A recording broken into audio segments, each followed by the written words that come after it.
अस्सलाम वालेकुम, मैं हूं दीन इम्तियाज़ और आप देख रहे हैं तख्ती ऑनलाइन। आज मैं आपके पास एक डॉक्यूमेंट्री लेकर आ रहा हूं जो कि है मरीख के बारे में। इंसान मरीख को एक्सप्लोर कर रहा है, उसको बसाने की कोशिश कर रहा है और उसके लिए इंसान मुख्तलिफ़ किस्म के ऑर्बिटर्स और रोवर्स यानी कि रोबोट मशीनें मरीख पर उतार रहा है। लेकिन ये काम कैसे हो रहा है हम इस डॉक्यूमेंट्री में देखेंगे। इस डॉक्यूमेंट्री को मैंने छोटी छोटी वीडियो में तकसीम किया है और उन वीडियो में हम मुख्तलिफ़ चीज़ों को देख रहे होंगे। हम पहले देखेंगे कि मरीख कैसा स्यारा है, वो ज़मीन से क्यों मुख्तलिफ है और जो टेक्नोलॉजी हमने ज़मीन पर बनाई है वो मरीख पर क्यों नहीं काम कर सकती। हमें अपनी टेक्नोलॉजी और डिज़ाइन में कैसे चेंजेस करनी पड़ेंगी ताकि हम मरीख पर लैंड कर सकें। इसके साथ साथ हम ये भी देखेंगे कि जब रोवर्स और शटल्स, स्पेसक्राफ्ट, ऑर्बिटर्स स्पेस में भेजे जाते हैं तो मवासलाती ज़राए कैसे इस्तेमाल किए जाते हैं, उनके साथ हम कम्युनिकेशन कैसे कर सकते हैं, हमें क्या क्या मुश्किलात आती हैं स्पेस में और फिर मरीख पर किन मुश्किलात का सामना करना पड़ता है। तो हम डीप स्पेस नेटवर्क्स को बड़ी डिटेल में देखेंगे। उसके साथ हम हिस्ट्री देखेंगे कि कौन कौन से रोवर्स और कौन कौन से ऑर्बिटर्स हमने मरीख पर भेजे हैं। इसमें ज़्यादातर रोवर्स और ऑर्बिटर्स वो होंगे जो कि नासा ने बनाए हैं। तो सारा डेटा जो हमने लिया है वो नासा से लिया है। उसके अलावा यूरोपियन स्पेस एजेंसी भी है, लेकिन उनसे हमने बहुत कम डाटा लिया और इसीलिए उनके रोवर्स और उनके ऑर्बिटर्स को बहुत ज़्यादा तफसील में डिस्कस नहीं किया जाएगा। हम ये भी देखेंगे कि क्यूरोसिटी ने क्या काम किया, हम ये भी देखेंगे कि स्पिरिट और अपॉर्चुनिटी क्या काम करती रही हैं और आज जब हमने परसवेरेंस, जिसे पर्सी कहा जाता है, रोवर मरीख पर भेजा तो वो कैसे काम कर रहा है और फिर इंसान मरीख पर कब जाएंगे और कैसे जाएंगे, किस किस्म की टेक्नोलॉजी इस्तेमाल होगी, इंसान मरीख पर कैसे उतरेंगे, कैसे मरीख को बसाएंगे, उसे आबाद करेंगे, क्योंकि मरीख पर तो ऑक्सीजन मौजूद नहीं है। क्या वहाँ पर हम इसी तरीके से कॉलोनियाँ बसा सकेंगे जिस तरह ज़मीन पर बसाते हैं? बिल्कुल नहीं, बहुत ज़्यादा फ़र्क आएगा। इंसान मरीख को आबाद कैसे करेगा, पौधे कैसे लगाएगा, उसे चेंज कैसे करेगा, ये सारी की सारी चीज़ें इस डॉक्यूमेंट्री में डिस्कस होने जा रही हैं। लेकिन ज़्यादातर फोकस ये होगा कि हम कैसे इंजीनियरिंग और डिज़ाइन में चेंजेस करते हैं ताकि हम मरीख पर जा सकें। तो हम इस वीडियो का बाकायदा आगाज़ कर रहे हैं और हम शुरुआत करेंगे मरीख से कि मरीख है क्या। मैं आपको लेकर चलता हूँ पुराने मिस्रियों के दौर में, इजिप्शियंस के दौर में। जब वो आसमान की तरफ रात को देखते थे तो उन्हें बहुत से सितारे नज़र आते थे, उन्हें स्टार कंस्टलेशंस नज़र आती थी। लेकिन उसके साथ साथ कुछ ऐसे सितारे उनको नज़र आते थे जो कि बड़ी तेज़ी से आसमान में मूव करते थे, उन सितारों की बनिस्बत जो कि साकिन थे। मिस्री इन्हें वॉन्डरर स्टार्स कहते थे, यानी कि आवारागर्द सितारे कहते थे। लेकिन आज हम ये जानते हैं कि ये सितारे नहीं थे बल्कि ये प्लैनेट्स थे। जिस तरीके से सूरज चांद को चमकाता है और वो हमें एक सितारे की तरह नज़र आता है, लेकिन क्योंकि वो हमारे बहुत करीब है इसलिए हम जान चुके हैं कि वो एक सितारा नहीं है बल्कि वो एक छोटा सा मून है। इसी तरीके से ये प्लैनेट्स जो कि हमारे सोलर सिस्टम में हैं, जब वो सूरज की रोशनी से चमकते थे तो हमें ऐसे लगता था वो सितारे हैं, लेकिन उनकी मूवमेंट बहुत तेज़ होती थी, इसलिए हम उन्हें वॉन्डरर स्टार्स कहते थे। इजिप्शियंस ये भी समझते थे कि कुछ सितारों का रंग मुख्तलिफ है। जिस तरीके से मार्स की बात करें तो इसे रेड स्टार कहा जाता था क्योंकि ये देखने में ब्राउनिश शेड देता था। लेकिन क्या मरीख की सरजमीन वाकई ब्राउन है, लाल रंग की है? और अगर उसकी चट्टानें लाल रंग की हैं तो क्यों हैं? मैं आपको अपनी ज़मीन की तरफ लेके चलता हूँ। अगर आप ज़मीन के मुख्तलिफ हिस्सों को एक्सप्लोर करें, आप अमेरिका में जाएं, ग्रैंड कैनियन को देखें, आप और जगह पर जाएं और ज़मीन पर लाल रंग की चट्टानों की तलाश करें तो आपको बहुत सी लाल रंग की चट्टानें मिल सकती हैं। जब साइंसदानों ने इन चट्टानों को देखा तो उन्होंने इसकी मिट्टी का, इन रॉक्स की मिट्टी का केमिकल एनालिसिस किया और फिर हमें पता चला कि इन चट्टानों में आयरन बहुत ज़्यादा है, लोहा बहुत ज़्यादा है और उसकी वजह से जब लोहा ऑक्सीजन के साथ रिएक्ट करता है तो वो इन चट्टानों को जंग लगा देता है, जंग आलूद बना देता है, रस्ट कर देता है। बिल्कुल आज हम ये जानते हैं कि मरीख पर जो चट्टानें हैं उसमें आयरन बहुत ज़्यादा मौजूद है, लेकिन ये सारी एक रंग की नहीं है। इनमें ब्राउन के मुख्तलिफ शेड्स हैं, लेकिन साथ साथ ग्रीन के शेड्स भी आपको नज़र आएंगे। मगर जब हम दूर से देखते हैं तो मरीख हमें लाल रंग का या ब्राउन रंग का नज़र आता है। हम मार्स क्यों जाना चाहते हैं? इस सवाल का जवाब मैं आपको इंसान की तारीख से दूंगा। साइंस हमें यह बताती है कि इंसान आज से 3 लाख साल से लेकर 10 लाख साल पहले अफ्रीका में उसकी पैदाइश हुई और फिर आहिस्ता आहिस्ता इंसान ने अफ्रीका को बसाया। लेकिन अभी पूरा अफ्रीका बसाया नहीं था कि इंसान अफ्रीका से बाहर निकला, एक्सप्लोर करने के लिए, तजस्सुस उसे बाहर लेकर गया। उसने ज़मीन को देखने की ठानी। रास्ते में समंदर आ गए, दरिया आ गए, तो उसने टेक्नोलॉजी का सहारा लिया। उसने जहाज़ बनाए और जब उसने टेक्नोलॉजी के ज़रिए दरियाओं को अबूर किया, समंदरों को अबूर किया, कई जगह उसे ठंड की वजह से गर्म कपड़े बनाने पड़े, तो उसने ज़मीन को आहिस्ता आहिस्ता आबाद करना शुरू कर दिया। उसे ज़मीन के रिसोर्सेज मिलना शुरू हो गए, उसको ज़मीन से फ़वायद हासिल होना शुरू हो गए। तो इंसान ने अपनी मूवमेंट से, अपने तजस्सुस की वजह से नई नई जगह पर जाने से ये सीखा कि वहाँ पर उसे बहुत से वसाइल मिले और उससे उसको ओवरऑल अपनी ज़िंदगी बेहतर बनाने के मौके मिले। इसीलिए आज जब हम ज़मीन पर पूरे तरीके से फैल चुके हैं तो हम स्पेस की तरफ देख रहे हैं, हम मरीख जाने की कोशिश कर रहे हैं ताकि हम अगला स्टेप ले सकें, और इंसान की क्यूरोसिटी उसे इस तरफ धकेल रही है। मैं अब आपको मरीख के बारे में कुछ बताता चलूं कि मरीख ही को क्यों हमने चुना। अगर आप सोलर सिस्टम्स में प्लैनेट्स को देखें तो जो आखिरी 4 प्लैनेट्स हैं, जिसमें जुपिटर है, नेपच्यून है, सैटर्न है, यूरेनस है, ये गैस के बने हुए प्लैनेट्स हैं। इन प्लैनेट्स पर इंसान आबाद नहीं हो सकता। इस वक्त तो हमारे पास ऐसी टेक्नोलॉजी नहीं है, इसलिए इन पर जाना, इनको एक्सप्लोर तो किया जा रहा है मुख्तलिफ ऑर्बिटर से, लेकिन इंसान इन पर आबाद नहीं हो सकता। चलें हम दुनिया की दूसरी तरफ चलते हैं, सूरज के करीब। तो हम जाएंगे मरकरी की तरफ, लेकिन मरकरी सूरज के बहुत ज़्यादा करीब है, इसलिए दिन को इस पर बहुत ज़्यादा दर्जा हरारत होता है और रात को इस पर बहुत ज़्यादा ठंड होती है। अगर आप मरकरी की बात करें तो इसका टेम्परेचर 170 सेंटीग्रेड से लेकर, यानी -170 सेंटीग्रेड से लेकर 448 सेंटीग्रेड तक रात और दिन में इसका डिफरेंस आता है।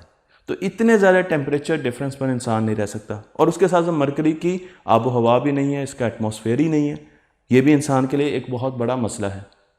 अब हम मरकरी पर भी नहीं जा सकते, तो चलें हम बात करते हैं वीनस की। वीनस हमारे सोलर सिस्टम का सबसे ज़्यादा दर्जा हरारत रखने वाला प्लैनेट है। हालांकि ये सूरज से दूर है मरकरी की निस्बत, लेकिन इसका दर्जा हरारत 465 सेंटीग्रेड होता है। इस पर बहुत बड़ी एटमॉस्फेयर की लेयर है जो कि ज़मीन से 93% ज़्यादा वज़न रखती है, भारी है, और इसी वजह से इस पर सल्फ्यूरिक एसिड की बारिश होती है। तो जहाँ पर सल्फ्यूरिक एसिड की बारिश हो रही हो वहाँ पर आप ज़िंदगी कैसे गुजार सकते हैं? तो रहकर हमारे पास मरीख ही बचता है। तो अब हम मरीख की तरफ चलते हैं कि मरीख को अगर हमने आबाद करना है तो उसके बारे में पता भी होना चाहिए। मरीख पर ग्रेविटी 38% कम है ज़मीन से, जिसकी तफसील मैं आपको बताऊंगा। इसका मतलब यह है कि आपका वज़न वहाँ पर 38% कम होगा, तो आप वहाँ पर बास्केटबॉल बहुत अच्छे तरीके से खेल सकेंगे, आप वहाँ पर लंबी लंबी छलांगें लगा सकते हैं। मरीख हमारे सोलर सिस्टम का मरकरी के बाद सबसे छोटा सियारा है, और इसकी जो लैंड है वो हमारी ज़मीन की लैंड से बहुत कम है, इसलिए हमें लैंड ज़्यादा नहीं मिलेगी जब हम मरीख पर जाएंगे। और इसकी जो एटमॉस्फेयर है वो 1% है ज़मीन के। यहाँ पर हमें बहुत मुश्किलात आएंगी, क्योंकि जब हमने रोवर्स को या किसी भी स्पेसक्राफ्ट को मरीख की तरफ लेके जाना तो उसकी जो एटमॉस्फेयर है वो इतनी पतली है, 1% है ज़मीन के एटमॉस्फेयर से, कि वहाँ पर हमें काफ़ी ज़्यादा तकनीकी मसाइल का सामना करना पड़ेगा, जो कि हम आने वाली वीडियोस में बहुत ज़्यादा डिटेल में डिस्कस करने जा रहे हैं। मैं आपको ये भी बता दूं कि मरीख के 2 चांद हैं जो कि आपको यहाँ पर नज़र भी आ रहे हैं, उनके नाम भी आपको दिखाए गए हैं। और ये दोनों चांद उस तरीके के चांद नहीं है जिस तरह ज़मीन का चांद है, बल्कि ये ज़मीन के मरीख के पास से गुजरती हुई एस्ट्रॉयड बेल्ट के दो रॉक्स हैं जो कि मरीख के गिर्द घूम रहे हैं। इनकी अगर आप तस्वीर भी देखें, शक्ल भी देखें, तो आपको नज़र आएगा कि ये एस्ट्रॉयड बेल्ट से किसी वक्त मरीख के गिर्द घूमना शुरू हो गए। मरीख पर भी ज़मीन की तरह टिल्ट है। आप जानते हैं कि हमारी ज़मीन बिल्कुल सीधी सूरज के गिर्द नहीं घूमती, जिस पर मैं बहुत सी वीडियोस बना चुका हूं, बल्कि वो एक एंगल पर टिल्ट रखती है जिसे 23 डिग्री का टिल्ट कहा जाता है। मरीख पर यह टिल्ट 25 डिग्री का है। इसका मतलब ये है कि ज़मीन को अगर इस टिल्ट की वजह से मौसम मिलते हैं, ज़मीन पर जितने भी मौसम आते हैं वो इस टिल्ट की वजह से आते हैं, जिन पर मैं बहुत सी वीडियोस बना चुका हूं, अपन वीडियोस को देख सकते हैं। तो मरीख पर क्योंकि टिल्ट एक ही तरफ को है, भी वैसे ही मौसम आएंगे और उसी पैटर्न में आएंगे जैसे कि ज़मीन पर आते हैं। मरीख के मौसम को हम आगे भी डिस्कस करेंगे, लेकिन साथ साथ मैंने आपको बताया कि मरीख पर ग्रेविटी 38% है, ज़मीन से बहुत कम ग्रेविटी है, इसलिए वहाँ पर आपका वज़न भी कम होगा और वहाँ पर ग्रेविटी की वजह से आपको मुश्किलात का सामना भी करना पड़ेगा। ज़मीन का जो डायमीटर है, मरीख का डायमीटर उससे आधा है, 53% डायमीटर है ज़मीन के मुकाबले में। इसका मतलब यह है कि मरीख ज़मीन से साइज़ में आधा है, लेकिन इसका मैस ज़मीन के मैस के 11% है। तो साइज़ तो आधा है लेकिन मैस बहुत कम है। मरीख की अगर एटमॉस्फेयर को देखा जाए तो यहाँ पर सबसे ज़्यादा आपको जो गैस मिलेगी वो है carbon dioxide. Carbon dioxide 95 to 96% है, नाइट्रोजन 3% है, जबकि ऑक्सीजन के लेवल्स बहुत कम हैं। हैरानी की बात यह है कि मरीख पर ऑक्सीजन के लेवल पूरे साल बदलते रहते हैं। मैं आपको यहाँ पर ग्राफ दिखा रहा हूँ जिसमें आप देख सकते हैं कि समर में ऑक्सीजन के लेवल ज़्यादा हो जाते हैं, जिस पर अभी भी साइंसदान बहुत सी रिसर्च कर रहे हैं और इसकी वजह मालूम करने की कोशिश कर रहे हैं। मैं आपको ये बता चुका हूँ कि मरीख के मौसम बिल्कुल वैसे ही होंगे जैसे कि ज़मीन के मौसम हैं, लेकिन क्योंकि मरीख का ऑर्बिट सूरज के गिर्द बड़ा है, इसलिए सूरज की रोशनी मरीख पर कम पहुंचती है और दर्जा हरारत भी कम पहुंचता है। चुनाचे मरीख का ऑर्बिट जो एक चक्कर लगाता है सूरज के गिर्द, एक साल मरीख का वो 687 दिनों का होता है। इसके मौसम भी, सीजन्स भी ज़मीन से बड़े होते हैं, तो गर्मियां भी ज़्यादा अरसे के लिए आती हैं और सर्दियां भी ज़्यादा अरसे के लिए आती हैं। अगर आप मरीख पर दिन के टेम्परेचर की बात करें तो सर्दियों में 0 सेंटीग्रेड से लेकर 24 सेंटीग्रेड तक वेरी करता है, लेकिन जो रात का टेम्परेचर होता है वो -110 से लेकर ठंडी रातें जो होती हैं उसमें -140 डिग्री सेंटीग्रेड तक चला जाता है। बहुत ज़्यादा टेम्परेचर कम हो जाता है। सीज़न इसके बड़े होते हैं, इस वजह से जब हम सर्दियों की बात करते हैं, क्योंकि हमने टेक्नोलॉजी को मरीख पर लेके जाना है, तो रोवर्स के ऊपर जो सोलर पैनल्स लगे होते हैं जो कि सूरज की रोशनी ले रहे होते हैं, सर्दियां लंबी होने की वजह से दिन छोटे होते हैं, सर्दियों के रातें बड़ी होती हैं, वहाँ पर हमें तकनीकी मसाइल आते हैं। तो हमें उसके लिए भी देखना होगा कि हमने रोवर्स में एनर्जी को कैसे स्टोर करना है ताकि हम लंबी सर्दियाँ गुजार सकें। यहाँ मैं आपको यह भी बताता चलूँ कि हर 26 महीनों के बाद मरीख और ज़मीन एक दूसरे के बहुत करीब आ जाते हैं अपने अपने ऑर्बिट में।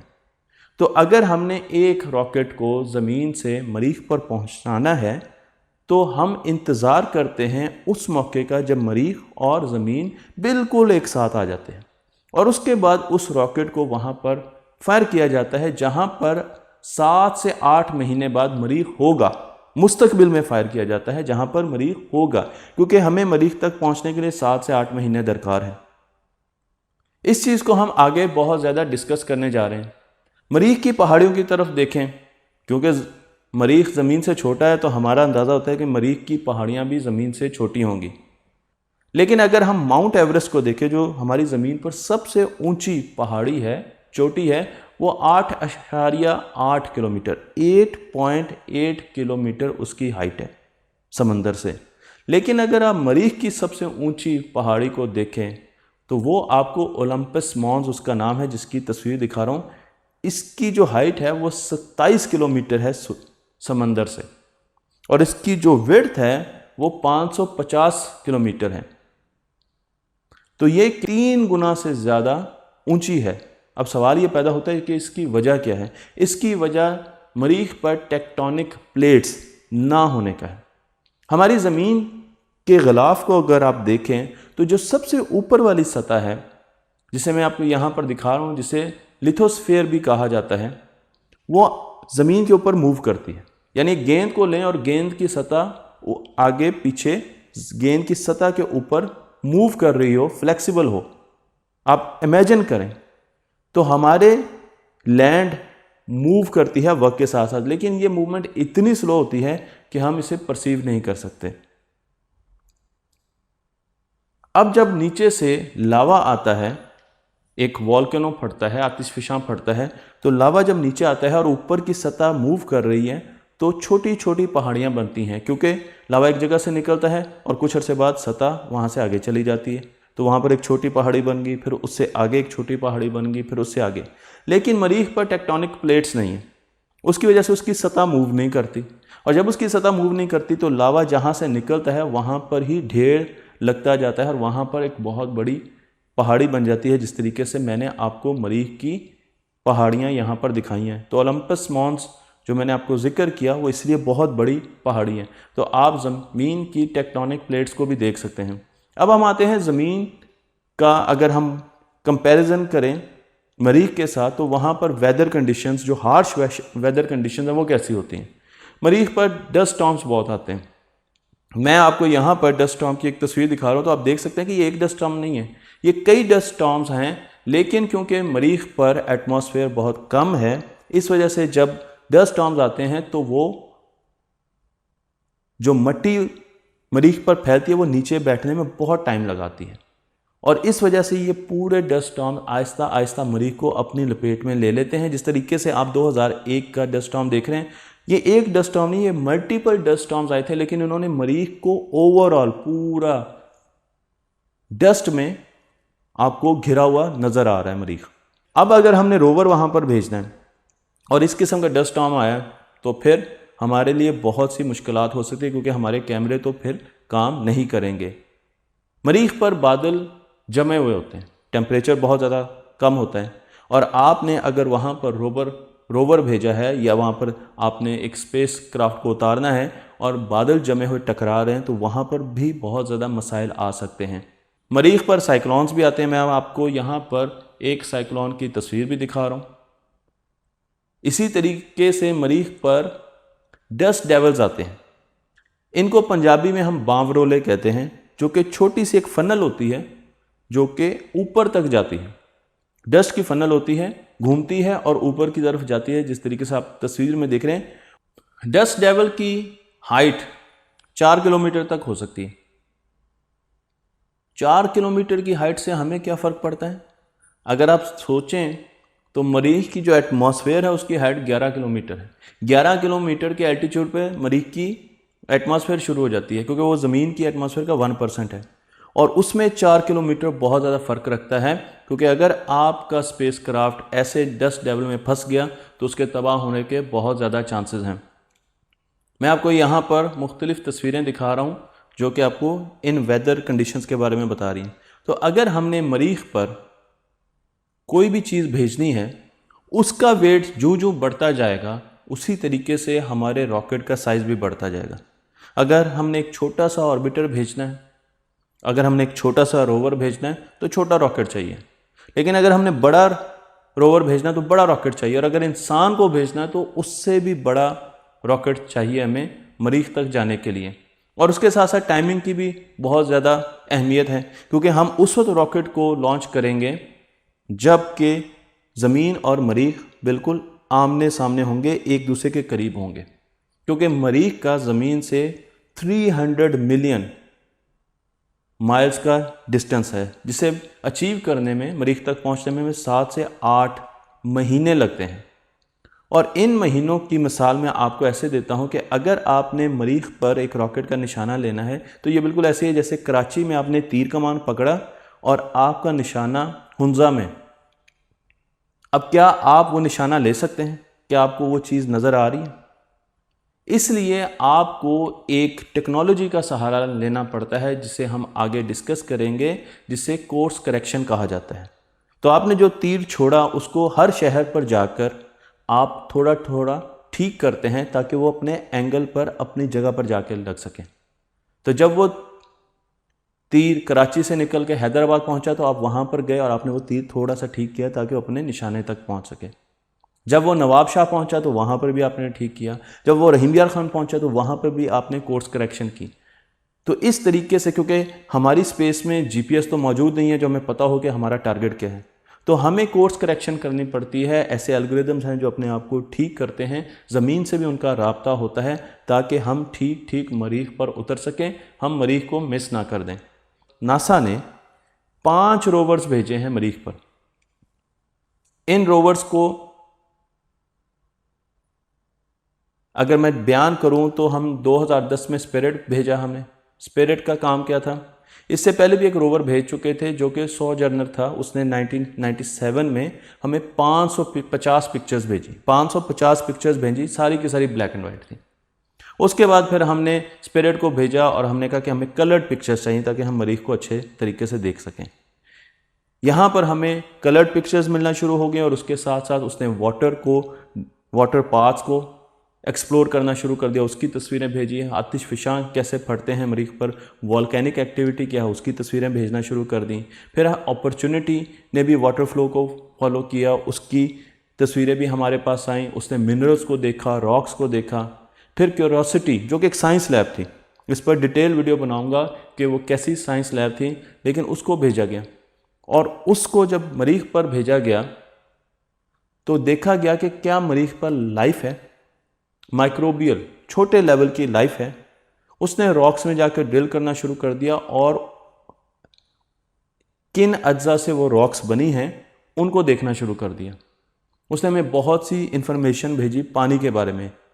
इसी तरीके से रिसेंटली हमने परसेवरेंस रोवर भेजा है जो कि क्यूरोसिटी का काम आगे बढ़ाएगा। वो भी देखेगा कि मार्स पर लाइफ के क्या आसार। उसमें हमने 4K पिक्चर्स की प्रोविजन भी रखी है, ऑडियो सिस्टम भी है, हम आवाज़ भी सुन सकते हैं। और वो इंसानों के लिए सैंपल बना बना कर मरीख पर रख रहा है कि जब इंसान 2024 में या उसके आसपास जब इंसान मरीख पर कदम रखेगा तो वो सारे सैंपल्स उठाएगा जो कि परसेवरेंस रोवर बना बना कर रख रहा है, और फिर उन्हें ज़मीन पर लाया जाएगा और उन्हें एनालाइज किया जाएगा। मैं आपको ये भी बता दूं कि परसेवरेंस रोवर को आसानी के लिए पर्सी रोवर भी कहा जाता है। लेकिन मरीख पर सिर्फ हमने रोवर्स नहीं भेजे, हमने ऑर्बिटर्स भी भेजे। हमने ऐसी सैटेलाइट्स भेजी हैं जो मरीख के गिर्द चक्कर लगाती हैं। बहुत से मुल्कों ने सैटेलाइट्स भेजी हैं, लेकिन इस वक्त मैं आपको जो एक्टिव सैटेलाइट्स हैं, वैसे तो इस वक्त भी 13 से 14 सैटेलाइट ज़मीन मरीख का चक्कर लगा रही हैं, लेकिन मैं आपको एक्टिव सैटेलाइट्स की बात करूं तो वो मेरे ख्याल में ज़्यादा से ज़्यादा 6 हैं। आपको वो तस्वीर में नज़र भी आ रही है, तो आप देख सकते हैं कि MRO ऑर्बिटर भी है हमारे पास एक्सप्रेस ऑर्बिटर है, हमारे पास ओडेसी है, फिर हमारे पास सर्वियर ऑर्बिटर है। तो आप सारे ऑर्बिटर्स को देख सकते हैं और इनका काम क्या है, ये वेदर कंडीशंस देख रहे हैं, ये हाई रेजोल्यूशन पिक्चर्स बना के भेज रहे हैं, स्पेक्ट्रोस्कोपी कर रहे हैं, जो कि हम स्पेक्ट्रोस्कोपी पे डिटेल में पढ़ेंगे कि वो क्या होती है। पानी को तलाश कर रहे हैं, कर चुके हैं, वो भी हम डिटेल में पढ़ेंगे। लाइफ को देख रहे हैं और फिर मरीख की मुख्तलिफ कैरेक्टरिस्टिक्स को देख रहे हैं, उसके वेदर पैटर्न्स को देख रहे हैं, ग्रेविटी को देख रहे हैं, बारिशों को देख रहे हैं। मरीख पर बहुत से मुल्कों ने रोवर्स और ऑर्बिटर्स भेजे। बहुत से ऑर्बिटर्स और रोवर ले जाने वाले मिशन कामयाब नहीं हुए। मैं आपको यहाँ पर दिखा रहा हूँ, तो आप देखें जहाँ जहाँ आपको रेड क्रॉस नज़र आ रहा है, ये सारे के सारे नाकाम मिशन हैं। लेकिन आज भी इंडिया को शामिल किए हुए बहुत से ऑर्बिटर्स मरीख का चक्कर लगा रहे हैं और अनकरीब UAE भी अपना एक ऑर्बिटर मरीख पर भेजने वाला है, जो कि वहाँ पर ज़िंदगी की तलाश में लग जाएगा। इसी तरीके से मरीख पर बहुत से ऐसे रोवर्स और ऑर्बिटर्स हैं जो ऑब्सोलीट हो चुके हैं, जो एक वक्त में बहुत काम करते थे लेकिन आहिस्ता आहिस्ता ख़त्म हो चुके हैं। हम उनके बारे में भी थोड़ा बहुत डिस्कस करेंगे, लेकिन ज़्यादातर टेक्नोलॉजी हम डिस्कस करेंगे जो कि इस वक्त काम कर रहे हैं। और उन ऑर्बिटर से और उन रोवर से लाइव डेटा भी मैं आपको दिखाऊंगा कि आप लाइव डेटा कैसे देख सकते हैं। ज़मीन पर ऐसे स्टेशंस हैं जहां पर आप लाइव डाटा देख सकते हैं और उन्होंने आपके लिए ये डाटा फ्री किया हुआ है। तो आप उनकी वेबसाइट्स पर जाकर लाइव डाटा को देख सकते हैं और देख सकते हैं कि हमें किस किस्म की इन्फॉर्मेशन मिल रही है। तो मुझे उम्मीद है कि आपको ये पहली वीडियो पसंद आई होगी। अगली वीडियो बनाने वाला हूँ मैं डीप स्पेस नेटवर्क पर, और इसमें आपको बताऊँगा कि ज़मीन पर कम्युनिकेशन करना तो बहुत आसान है, लेकिन स्पेस में कम्युनिकेशन कैसे की जाती है और किस किस्म के चैलेंजेस हमें स्पेस में मिलते हैं। तख्ती ऑनलाइन को लाइक कीजिए, शेयर कीजिए और इस इल्म को दूसरों तक पहुंचा दीजिए। अस्सलाम वालेकुम, मैं हूं दीन इम्तियाज़ और आप देख रहे हैं तख्ती ऑनलाइन। आज इस वीडियो में हम डीप स्पेस नेटवर्क्स को डिस्कस करने जा रहे हैं। जब भी हम किसी रोवर को या किसी ऑर्बिटर को या किसी सैटेलाइट को स्पेस में भेजते हैं तो उससे कनेक्ट करने के लिए हमें एक वाईफाई नेटवर्क चाहिए जो कि स्पेस का वाईफाई नेटवर्क होगा। हमने रोवर को कमांड्स भेजनी है, हमने उससे मुख्तलिफ़ किस्म की लैंडिंग्स करवानी है, ऑर्बिटर को बताना है कि उसने कब तस्वीर खींचनी है, तो हमने उसे डाटा भेजना है और उससे जितना भी डाटा है, चाहे वो तस्वीर की फॉर्म में है, चाहे वो ऑडियो फॉर्म में है, वो हमने वापस भी लेना है। इसके लिए एक नेटवर्क की ज़रूरत है जो कि ये डाटा लेकर हम तक पहुंच सके। ये नेटवर्क ख़ास किस्म का नेटवर्क होगा क्योंकि इस नेटवर्क में जो पावर होगी, जो रोवर से हमें सिग्नल्स मिलेंगे, वो बहुत कम पावर के सिग्नल्स मिलेंगे। ये नेटवर्क बाय डायरेक्शनल होगा, यानी कि डाटा रिसीव भी करेगा और डाटा भेजेगा भी। तो चलें हम इस नेटवर्क को आज डिस्कस करने जा रहे हैं और इस नेटवर्क को हम बेस करेंगे, जो इसके परवाने होंगे वो होंगी इलेक्ट्रोमैग्नेटिक वेव्स। हमारे सिग्नल इलेक्ट्रोमैग्नेटिक वेव्स पर तैरते हुए हम तक आएंगे। मैं आपको यहाँ पर इलेक्ट्रोमैग्नेटिक स्पेक्ट्रम दिखा रहा हूँ। तो आप देख सकते हैं कि इसमें हमारे पास रेडियो फ्रीक्वेंसी है, यानी कि रेडियो वेव्स हैं, हमारे पास इंफ्रारेड है, अल्ट्रावायलेट है, इनके बीच में ऑप्टिकल बैंड भी हमारे पास मौजूद है, फिर हमारे पास माइक्रोवेव, एक्सरेज और उसके साथ गैमा रेज हैं।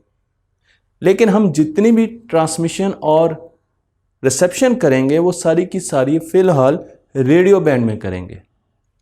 रेडियो बैंड को क्यों स्पेस के लिए इस्तेमाल किया जाता है वो मैं आने वाले हिस्से में आपको बताऊंगा।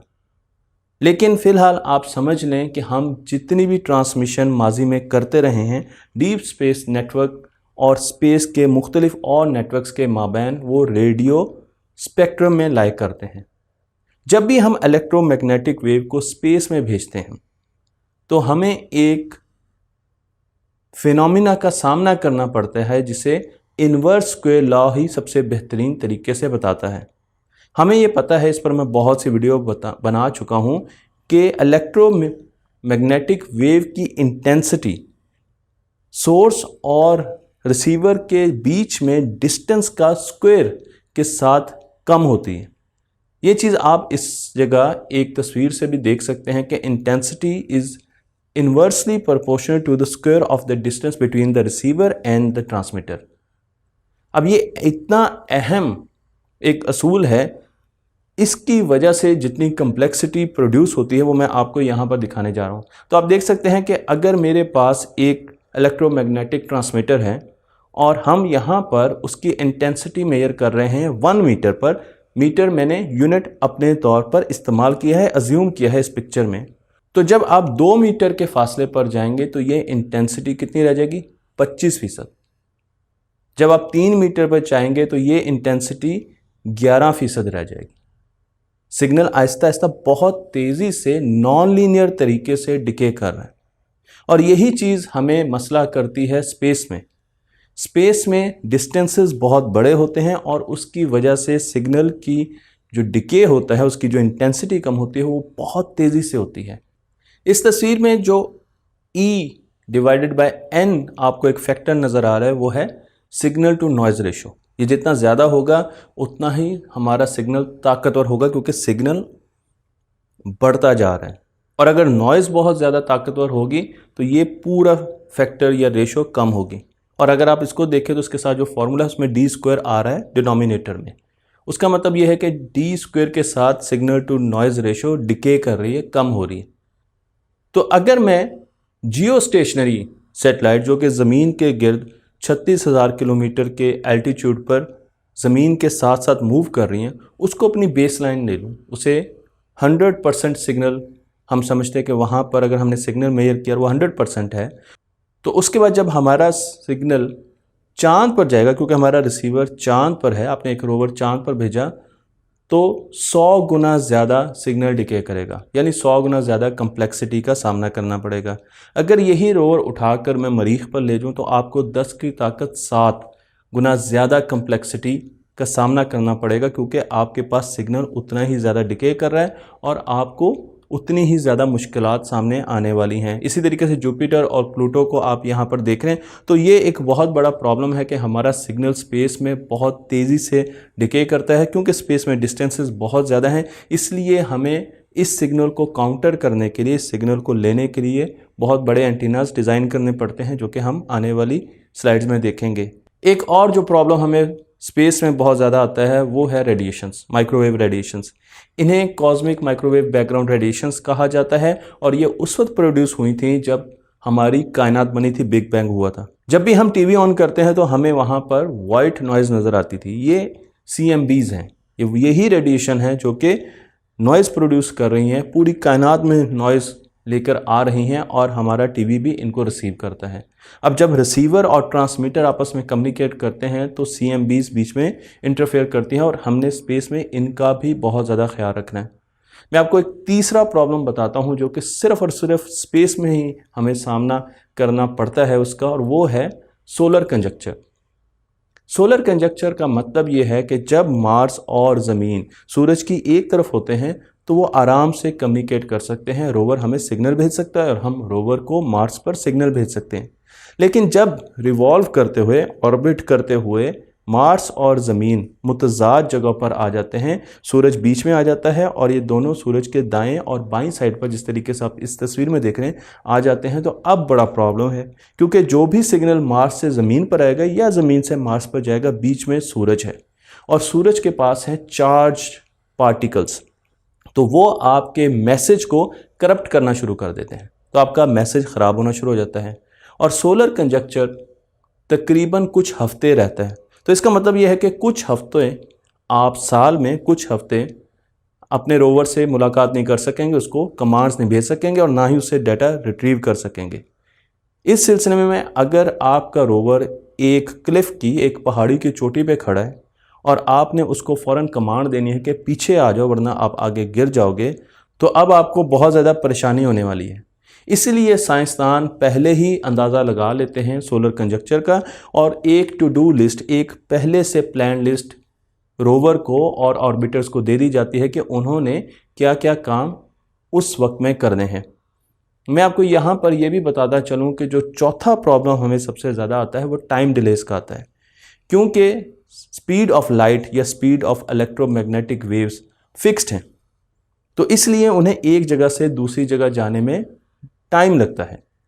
हमारे पास सूरज की रोशनी 8 मिनट बाद पहुंचती है। इसी तरीके से जब हम ज़मीन से सिग्नल मार्स की तरफ भेजते हैं तो मार्स कभी तो ज़मीन के बिल्कुल करीब होता है, तो 4 मिनट में भी सिग्नल पहुंच सकता है, लेकिन कभी मार्स और ज़मीन एक दूसरे से बहुत दूर होते हैं, बीच में सूरज होता है, तो उस वक्त ये टाइम डिले बहुत बढ़कर 24 मिनट भी हो सकता है। अब आप दोबारा वही चीज़ सोचिए कि आपका रोवर एक पहाड़ी की क्लिफ पर खड़ा है और आपने उसको सिग्नल भेजना है। वो सबसे पहले आपको एक तस्वीर भेजेगा और अगर तो ये तस्वीर आपको 24 मिनट के बाद मिलेगी। ये मैं आपको आइडियल सिचुएशन बता रहा हूँ, हालांकि इतनी जल्दी तस्वीर मिलती नहीं है। उस तस्वीर को फिर प्रोसेस किया जाता है और उसके बाद उसमें से इंफॉर्मेशन निकाली जाती है। लेकिन हम अज्यूम करते हैं इस केस में कि तस्वीर फ़ौरन प्रोसेस हुई, नज़र आ गया कि हमारा रोवर एक ख़तरे में है और हमने उसको सिग्नल भेजना है कि वापस आ जाए। अब उस सिग्नल को वापस जाने के लिए भी 24 मिनट चाहिए, तो एक राउंड ट्रिप 48 मिनट का बनता है। इतनी देर में तो रोवर पहाड़ी की क्लिफ से नीचे गिर चुका होगा। बिल्कुल ऐसे ही जब हम डिसेंट करते हैं, जब हम मार्स की एटमॉस्फेयर में जाते हैं और रोवर नीचे जा रहा होता है, उस वक्त भी हमें पल पल की कम्युनिकेशन की ज़रूरत होती है, इंस्टेंटेनियस कम्युनिकेशन की ज़रूरत होती है, लेकिन हम नहीं कर पाते क्योंकि टाइम डिले बहुत है, फासला बहुत है। इसलिए रोवर में पहले ही वो इन्फॉर्मेशन दे दी जाती है, उसकी टू डू लिस्ट दे दी जाती है कि उसने कैसे मार्स पर नीचे ज़मीन पर उतरना है। तो ये एक बहुत बड़ा मसला है कि हमारा जो टाइम है, टाइम डिले बहुत ज़्यादा है, इसीलिए हम प्री लोडेड कमांड्स दे देते हैं।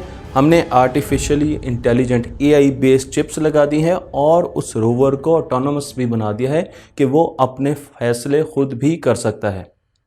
अब हम डिस्कस करने जा रहे हैं कम्युनिकेशन को। जब भी एक रोवर मार्स पर तस्वीर खींचता है तो मैं आपको उस तस्वीर को यहाँ पर दिखा रहा हूँ कि तस्वीर भी डेटा होती है, नंबर्स होती है। आप इस वक्त तस्वीर देख रहे हैं, गोया कि ये मार्स की तस्वीर नहीं है, लेकिन आपको बताने के लिए कि इसे हमने एक मैट्रिक्स में डिवाइड किया है और जहाँ पर रोशनी की इंटेंसिटी बहुत कम है वहाँ पर नंबर दिया है 0, और जहाँ पर रोशनी की इंटेंसिटी बहुत ज़्यादा है वहाँ पर 98, 97 आपको कई नंबर नज़र आ रहे हैं।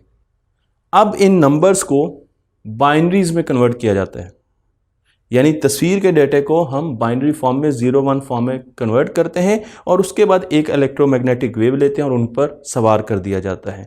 वो इलेक्ट्रोमैग्नेटिक वेव वहाँ से ट्रांसमिट की जाती है जो कि ज़मीन पर आती है और फिर हम उसे रिसीव कर लेते हैं। जब ये डेटा हम तक पहुँचता है तो इसमें कई किस्म के एरर आ चुके होते हैं, इसीलिए नासा मुख्तलिफ़ किस्म की एरर करेक्शन टेक्निक्स या एल्गोरिदम्स इस्तेमाल करती हैं इन एरर्स को निकालने के लिए। मैं आपको यहाँ पर एक एरर करेक्शन कोड दिखा रहा हूँ जिसे हैमिंग एरर करेक्शन कोड कहा जाता है, जो कि नासा इस्तेमाल करता है। और इसको समझाने के लिए मैंने एक पिक्चर ली है, आप 3 दायरे देख सकते हैं। रूल ये है कि हर दायरे में इवन नंबर्स ऑफ 1 होंगे।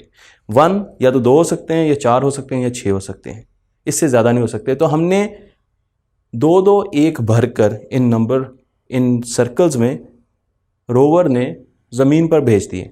अब कुछ ऐसा हुआ कि एक एरर आ गया, और एरर कहाँ पर आया? D2 में आ गया। हम फ़र्ज़ करते हैं कि D2 की जो बिट थी वो 0 से 1 होगी। आपको यहाँ पर तो नहीं दिखाया गया, लेकिन आपने फ़र्ज़ करना है। अब जब D2 की बिट 1 हुई तो आपके पास जो ग्रीन सर्कल है उसमें 3 1 आ गए। इसी तरीके से जो आपके पास पिंक सर्कल उसमें भी 3 A आ गए। अब देखने वाले को फ़ौरन अंदाज़ा हो जाएगा कि इन सर्कल्स में कोई इशू आया, क्योंकि जो पर्पल सर्कल है उसमें तो 4 1 आ रहे हैं, तो उसमें तो अभी भी इवन नंबर ऑफ वंस हमारे पास मौजूद हैं।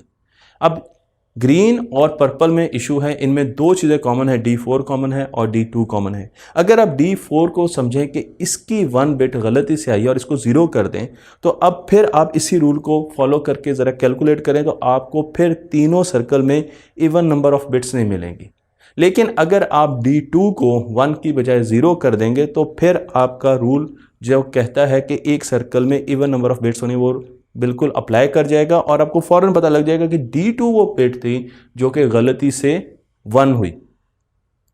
इसे एरर करेक्शन कोड कहा जाता है और इस किस्म के कोड्स हम इस्तेमाल करते हैं कि अगर बीच में एरर आ भी जाए तो हम उनको रेक्टिफाई कर सकते हैं। मैं आपको यहाँ पर तस्वीर दिखा रहा हूँ और इस तस्वीर में अब आप देखिए कि आपने सबसे पहले एक तस्वीर खींची, तस्वीर खींची रोवर की मदद से, फिर उसको बाइनरी में कन्वर्ट किया, एरर करेक्शन कोड डाले बीच में और फिर इलेक्ट्रोमैग्नेटिक वेव्स का इस्तेमाल करते हुए ज़मीन पर भेज दिया। यहाँ पर उसको डिकोड किया गया और फिर उससे डेटा अखज़ किया गया और उसको प्रोसेस किया गया। लेकिन ये इलेक्ट्रोमैग्नेटिक वेव बहुत कम पावर की होती है। इसकी पावर एक जो क्यूरियोसिटी हमारे पास रोवर है उसका जो सिग्नल की पावर है वो आपके फ्रिज में लगे हुए बल्ब से भी कम है। तो इतनी कम पावर का जब सिग्नल हमारे पास आता है तो उसको रिसीव करने के लिए एंटीना का साइज़ बहुत बड़ा करना पड़ता है। ये हमें इलेक्ट्रोमैग्नेटिक थ्योरी बताती है। जब हमने शुरू में एंटीनास बनाए तो उनका साइज़ 26 मीटर था। आप देख रहे हैं 1998 में हमने 26 मीटर के एंटीना बनाए, लेकिन फिर हमें पता चला कि हमें चीज़ें और ज़्यादा हमसे दूर होती हैं, वॉयेजर दूर जा रहा है और चीज़ें दूर जा रही हैं, उनके सिग्नल्स आहिस्ता आहिस्ता कम पावर के होते जा रहे हैं, तो हमें बड़े एंटीनास की ज़रूरत है। हमने 34 मीटर के एंटीनास बनाए और आहिस्ता करते करते आज हम 74 मीटर के एंटीनास बना चुके हैं जिनके अपर्चर का डायमीटर 34 मीटर है। और इसी पर हम आते हैं डीप स्पेस नेटवर्क को डिस्कवर करने के लिए, जो कि एक ऐसा नेटवर्क है जो ग्राउंड बेस्ड है। हमने ज़मीन पर 3 ऐसी जगह, ऐसे शहर का इंतखाब किया जो कि एक अमेरिका में है, एक स्पेन में है और एक ऑस्ट्रेलिया में है। आप अगर ऊपर से इनको देखें तो इनमें 120 डिग्री का फ़र्क है।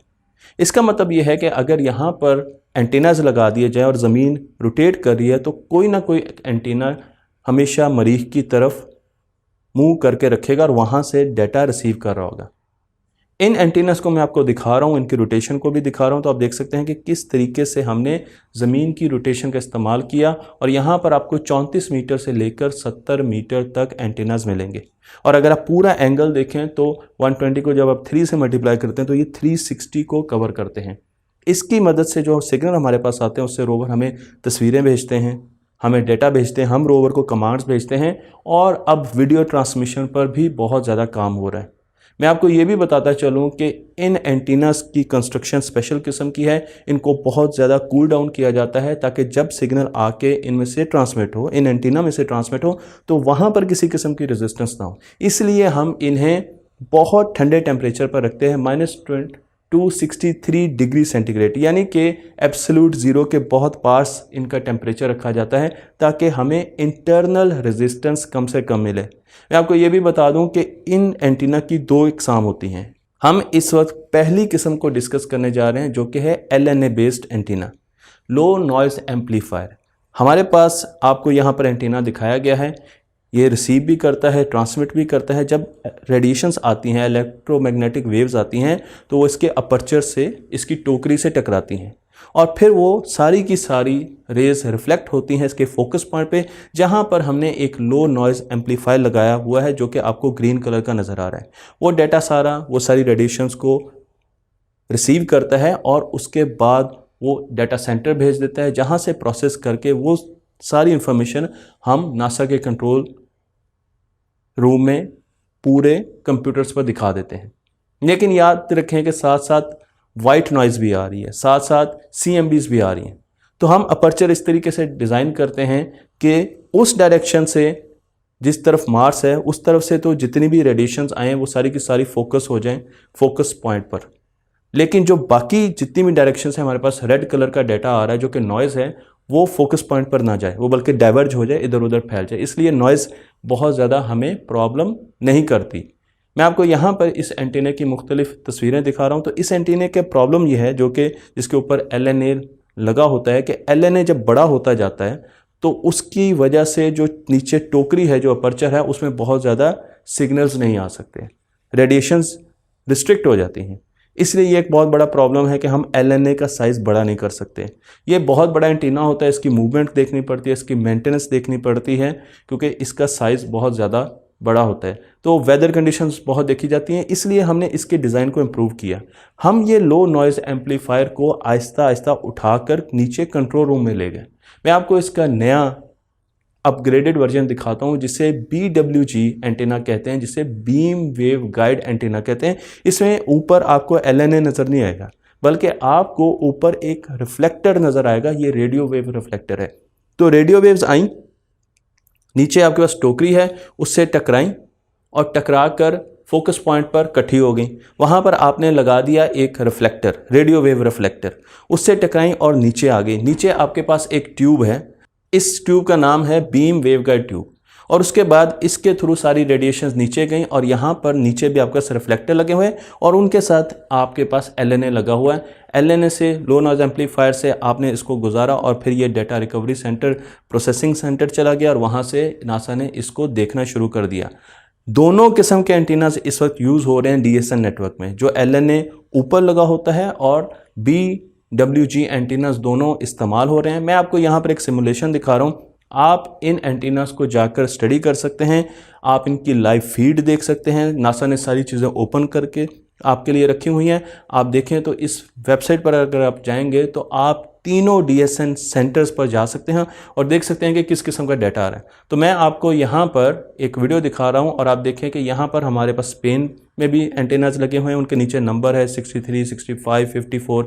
इसी तरीके से हमारे पास अमेरिका और ऑस्ट्रेलिया में एंटीनास लगे हैं। राइट साइड पे आपको तस्वीरें नज़र आ रही हैं एंटीना की, फिर आपको सैटेलाइट की भी नज़र आएंगी। मैंने 56 को सिलेक्ट किया। जब मैं किसी एंटीना को सिलेक्ट करता हूं, जिस तरीके से 63 को किया, तो आप देख सकते हैं ये वॉयेजर का एंटीना है और इसके नीचे सारे आपके पास पैरामीटर्स आ रहे हैं, कितनी दूर है वॉयेजर, उसके साथ साथ आपको उसके एंगल्स नज़र आ रहे हैं, आपको डाटा रेट्स नज़र आ रहे हैं, आपको पता चल रहा है कि कितनी स्पीड से ये हमें डाटा भेज रहा है और इसके डाटा की पावर क्या है, सिग्नल की पावर क्या है, जो कि 10⁻⁻22 है। आप अगर वॉयेजर को जाकर देखें तो आपको स्पेस क्राफ्ट भी दिखाएगा और उसके साथ आप दुनिया का नक्शा भी देख सकते हैं कि ये सिग्नल कहाँ कहाँ पर जा रहा है। इसी तरीके से जब हम दूसरे नेटवर्क्स को देखते हैं, मसलन मैं आपको यहाँ पर चंद्रा लैब भी दिखा रहा हूँ, तो आप वहाँ पर भी देख सकते हैं, आपके पास यही पैरामीटर्स आएंगे। आपने ज़रूर इसको विजिट करना और ये इन तमाम पैरामीटर्स को देखना है, पावर सिग्नल्स को देखना है, कितनी पावर है, डिस्टेंस कितना है, क्यों इतनी कम पावर आ रही है, और फिर आप सैटेलाइट्स को ट्रैक भी कर सकते हैं। मैं आपको मार्स की तरफ लेके जाता हूँ। मार्स को अगर आप देखें तो इस वक्त 25 नंबर एंटीना पर मार्स आ रहा है अमेरिका में। जब मैंने ये वीडियो बनाई और आप देख सकते हैं कि यहाँ पर आपके पास मार्स ओडिसी का डाटा आ रहा है। आप मार्स ओडिसी को नीचे लेके जाएंगे तो आपके पास सारा डाटा आहिस्ता आहिस्ता ऊपर आता जाएगा और उसके बाद अगला ऑर्बिटर आ जाएगा। ये वो ऑर्बिटर है जो मार्स के गिर्द घूम रहा है और आपको डाटा दे रहा है। तो अब आपने देखना है तो आपके पास मार्स एमआरओ आ जाएगा, ऑर्बिटर आ जाएगा, आप उसका डाटा भी देख सकते हैं। इसी तरीके से जब आप इससे नीचे जाएंगे तो आपके पास मार्स एक्सप्रेस का डाटा आएगा, तो वो सारे ऑर्बिटर्स का डाटा आपके पास आ रहा है, आप उनको देख सकते हैं। तो जितने भी हमारे पास इस वक्त सैटेलाइट्स हैं, जो एक्टिव सैटेलाइट्स हैं, वो सारी की सारी यहाँ पर आ रही हैं और जितने भी एक्टिव एंटेनास हैं वो भी आपको यहाँ पर दुनिया से नज़र आ रहे हैं और आप इनको यूटिलाइज़ कर सकते हैं और देख सकते हैं।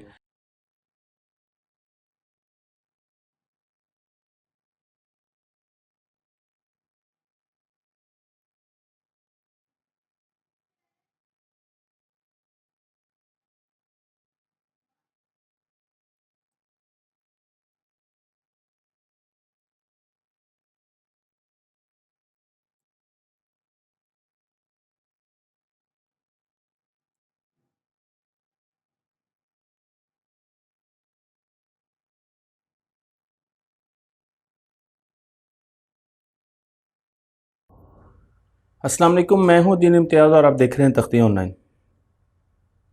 इस सेक्शन में हम परसेवेरेंस रोवर को डिस्कस करने जा रहे हैं। उसको लेकर जाने की टेक्नोलॉजी यानी रॉकेट टेक्नोलॉजी क्या यूज़ हुई, और उसके साथ साथ हम डिस्कस करेंगे कि परसेवेरेंस रोवर में कौन कौन सी टेक्नोलॉजीज़ और कौन कौन से सेंसर्स का इस्तेमाल हुआ है। इस पर कई वीडियोस बनेंगी क्योंकि परसेवेरेंस रोवर में बहुत सी टेक्नोलॉजीज़ का इस्तेमाल हुआ है। लेकिन सबसे पहले ये जानने की ज़रूरत है कि परसेवेरेंस रोवर को मरीख पर भेजने की ज़रूरत क्यों महसूस हुई। तो 4 वजूहात थी जिसकी वजह से इस रोवर को मरीख पर भेजा गया है। पहली वजह यह थी कि हम ये देखना चाह रहे थे कि मरीख हमारे लिए कैसा साबित होगा, उसकी हैबिटेबिलिटी क्या है, वहाँ पर जाकर अगर हम रहें तो वो कैसा स्यारा हमारे लिए साबित होगा, तो हम उसको एक्सप्लोर करना चाहते हैं। दूसरी बात यह है कि हम वहाँ पर बायो सिग्नेचर देखना चाहते हैं। हम ये देखना चाहते हैं कि क्या कभी मरीख पर ज़िंदगी रही है, अगर वो ज़िंदगी रही है तो किस किस्म की है, किस किस्म की ज़िंदगी मरीख पर हो सकती है। तीसरी चीज़ हम जो डिस्कवर करने जा रहे हैं वो ये है कि हम अगर मरीख पर जाएंगे तो हमें किस किस्म के हालात का सामना करना पड़ेगा। लेकिन साथ साथ हम ये भी देखना चाह रहे हैं कि हमें कौन कौन सी टेक्नोलॉजीज़ आनी चाहिए ताकि हम मरीख को फ़तह कर सकें, कॉन्कर कर सकें। और उसके साथ चौथा अहम पॉइंट ये है कि हम मरीख पर जब इन रोवर्स को भेजते हैं तो ये वहाँ के सैंपल्स कैश करके यानी संभाल के रख देते हैं मरीख की ज़मीन पर, और जब इंसान वहाँ पर जाएंगे तो वो इन सैंपल्स को वापस ज़मीन पर लेकर आएंगे और फिर हम उन पर रिसर्च कर सकते हैं। तो जब भी हमने किसी रोवर को मरीख पर भेजना होता है तो सबसे पहला जो काम होता है वो उसकी हम साइट सिलेक्शन करते हैं, किस जगह पर भेजना है, और उसके कई मेयार हैं, कई मैट्रिक्स हैं कि किस जगह पर उस रोवर को हमने उतारना है। तो मैं आपको वो मेयार यहाँ पर जल्दी जल्दी बताता रहता हूँ। सबसे पहले बात ये होती है कि हमने ये देखना है कि मरीख की जो एटमॉस्फेयर है वो हमारी एटमॉस्फेयर का तो 1% है। इसका मतलब ये है कि हम बहुत देर से मरीख की एटमॉस्फेयर में दाखिल होंगे और बहुत जल्दी उसकी सतह आ जाएगी। तो हमारे लैंडर को रुकने के लिए, स्पीड स्लो करने के लिए टाइम नहीं मिलेगा। तो इसलिए हम मरीख की ज़मीन के उस हिस्से का इंतखाब करते हैं जो कि गहरा हो, और इसीलिए हमने कई ऐसे क्रेटर्स का इस्तेमाल किया, उनका इंतखाब किया जो नीचे थे, निचली सतह पर थे। तो सबसे पहला पॉइंट यह है कि हम ऐसी जगह पर इस्तेमाल करेंगे जो कि लो एलिवेशन पर होगी। दूसरी चीज़ यह है कि हमने कोई भी रोवर किसी स्लोप पर नहीं उतारना। तो ऐसा नहीं होना चाहिए कि किसी पहाड़ी पर रोवर को उतार दे और वो बेचारा नीचे ही गिरता रहे। तो ये देखना है कि फ्लैट ज़मीन होनी चाहिए, और उसके साथ साथ जो ज़मीन फ्लैट हो उस पर चट्टानें कम से कम होनी चाहिए ताकि डिसेंट के दौरान या लैंडिंग के दौरान रोवर किसी चट्टान से टकरा कर डैमेज ना हो सके। हमने ये भी देखना है कि बहुत ज़्यादा डस्टी ग्राउंड भी नहीं होना चाहिए कि पता चले कि रोवर धंस गया है और उससे निकला ही नहीं जा रहा। हम ये भी देखते हैं कि इक्वेटर के पास रोवर को उतारें, क्योंकि इक्वेटर के पास टेम्परेचर्स बड़े नॉर्मल होते हैं, एक किस्म का टेम्परेचर रहता है। ज़मीन पर भी यही सूरत हाल है और मरीख पर भी यही सूरत हाल है। तो गर्मियाँ और सर्दियाँ टेम्परेचर का कम डिफरेंस होगा, इसलिए हम चाहते हैं कि हमारी इंस्ट्रूमेंटेशन ज़्यादा अरसे तक वहाँ काम कर सकें। इक्वेटर का में एक फ़ायदा ये भी होता है कि वहाँ पर सोलर एनर्जी बहुत मौजूद होती है, सन ज़्यादा अरसे तक रहता है, इसलिए सोलर पैनल्स का इस्तेमाल हम बहुत अच्छे तरीके से कर सकते हैं, इसलिए भी हम इक्वेटर को तरजीह देते हैं। और आखिरी चीज़ जो सबसे अहम पॉइंट है वो ये है कि हमने उस जगह के करीब अपना रोवर उतारना है जो कि हमारा पॉइंट ऑफ इंटरेस्ट है, जिसको हम एक्सप्लोर करना चाहते हैं। तो परसवेरेंस के लिए हमारा पॉइंट ऑफ इंटरेस्ट था जज़ीरो क्रेटर।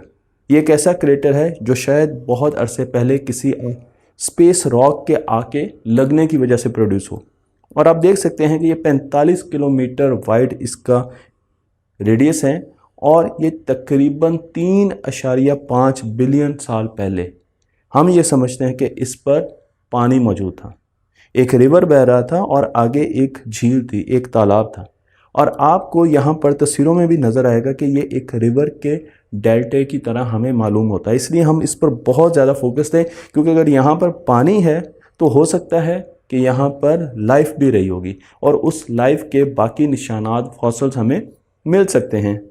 हमने 60 कैंडिडेट्स का इंतखाब किया, हमने से मुराद नासा ने 60 मुख्तलिफ ऐसे क्रेटर्स का इंतखाब किया, जगहों का इंतखाब किया, और फिर तमाम जगहों को आहिस्ता आहिस्ता हम दूर हटाते गए और फिर हमारे पास सिर्फ एक जगह बची जहाँ पर हमने परसवेरेंस रोवर को उतार दिया। इसको उतारने के लिए जो हमने गाड़ी का इस्तेमाल किया उसे हम एटलस V541 कहते हैं। ये मीडियम रेंज रॉकेट है जो कि हम इस्तेमाल करते हैं और इसे लॉन्च किया गया जुलाई 30, 2020 को। और अब जब मैं ये वीडियो बना रहा हूँ तो इस वक्त ये लैंड कर चुका है और परसवेरेंस रोवर इस वक्त मरीख का जायज़ा ले रहा है। ये मैं बता दूं कि ये तकरीबन 58 मीटर ऊंचा रॉकेट है, तो ये काफ़ी ज़्यादा ऊंचा रॉकेट है और इसमें सिर्फ फ्यूल का मैस 531,000 kg है, 531,000 kg। ये सिर्फ फ्यूल का मैस है जो ये लेके जाता है। ये रॉकेट 2 स्टेजेस का है, इसकी मेनली 4 कंपोनेंट्स हैं जिनको हम स्टडी करने जा रहे हैं। तो सबसे पहला कंपोनेंट है स्टेज 1। स्टेज 1 में आपको यहाँ पर दिखा रहा हूँ, जो कि आप देख सकते हैं कि इसमें हमारे पास प्रोपेलेंट होता है, यानी हमारे पास फ्यूल होता है, हमारे पास ऑक्सीडाइज़र होते हैं, उनके टैंक्स मौजूद होते हैं, नीचे हमारे पास इंजन होते हैं। आप देख सकते हैं यहाँ पर आपको 2 इंजन्स की नोज़ल्स नज़र आ रही हैं जो कि उनको जलाते हैं। और ये ज़मीन से जब स्टार्ट होता है रॉकेट तो उसको इनिशियल थ्रस्ट दे के एटमॉस्फेयर की तरफ लेके जाता है। तो इसका काम यह है कि इसने ज़मीन के एटमॉस्फेयर से इस रॉकेट को बाहर निकालना है। इसमें जो इंजन लगा होता है उसे RD-180 इंजन कहते हैं और इसमें जो फ्यूल है वो थर्मली स्टेबल केरोसिन ऑयल होता है, जबकि इसमें जो ऑक्सीडाइज़र होता है वो लिक्विड ऑक्सीजन यूज़ की जाती है। मैं आपको यहाँ पर इसकी तस्वीर भी दिखा रहा हूँ। तो जो थ्रस्ट ये देता है वो 850,000 पाउंड्स की देता है। सबसे ज़्यादा थ्रस्ट अगर रॉकेट का कोई हिस्सा देता है रॉकेट को, वो उसकी स्टेज 1 देती है। और फिर हम आते हैं सॉलिड मोटर्स की तरफ। सॉलिड मोटर्स आपको दिखा रहा हूँ, ये 4 सॉलिड मोटर्स रॉकेट के इर्द गिर्द, जो मेन स्टेज है स्टेज 1 है, उसके इर्द गिर्द लगी होती हैं।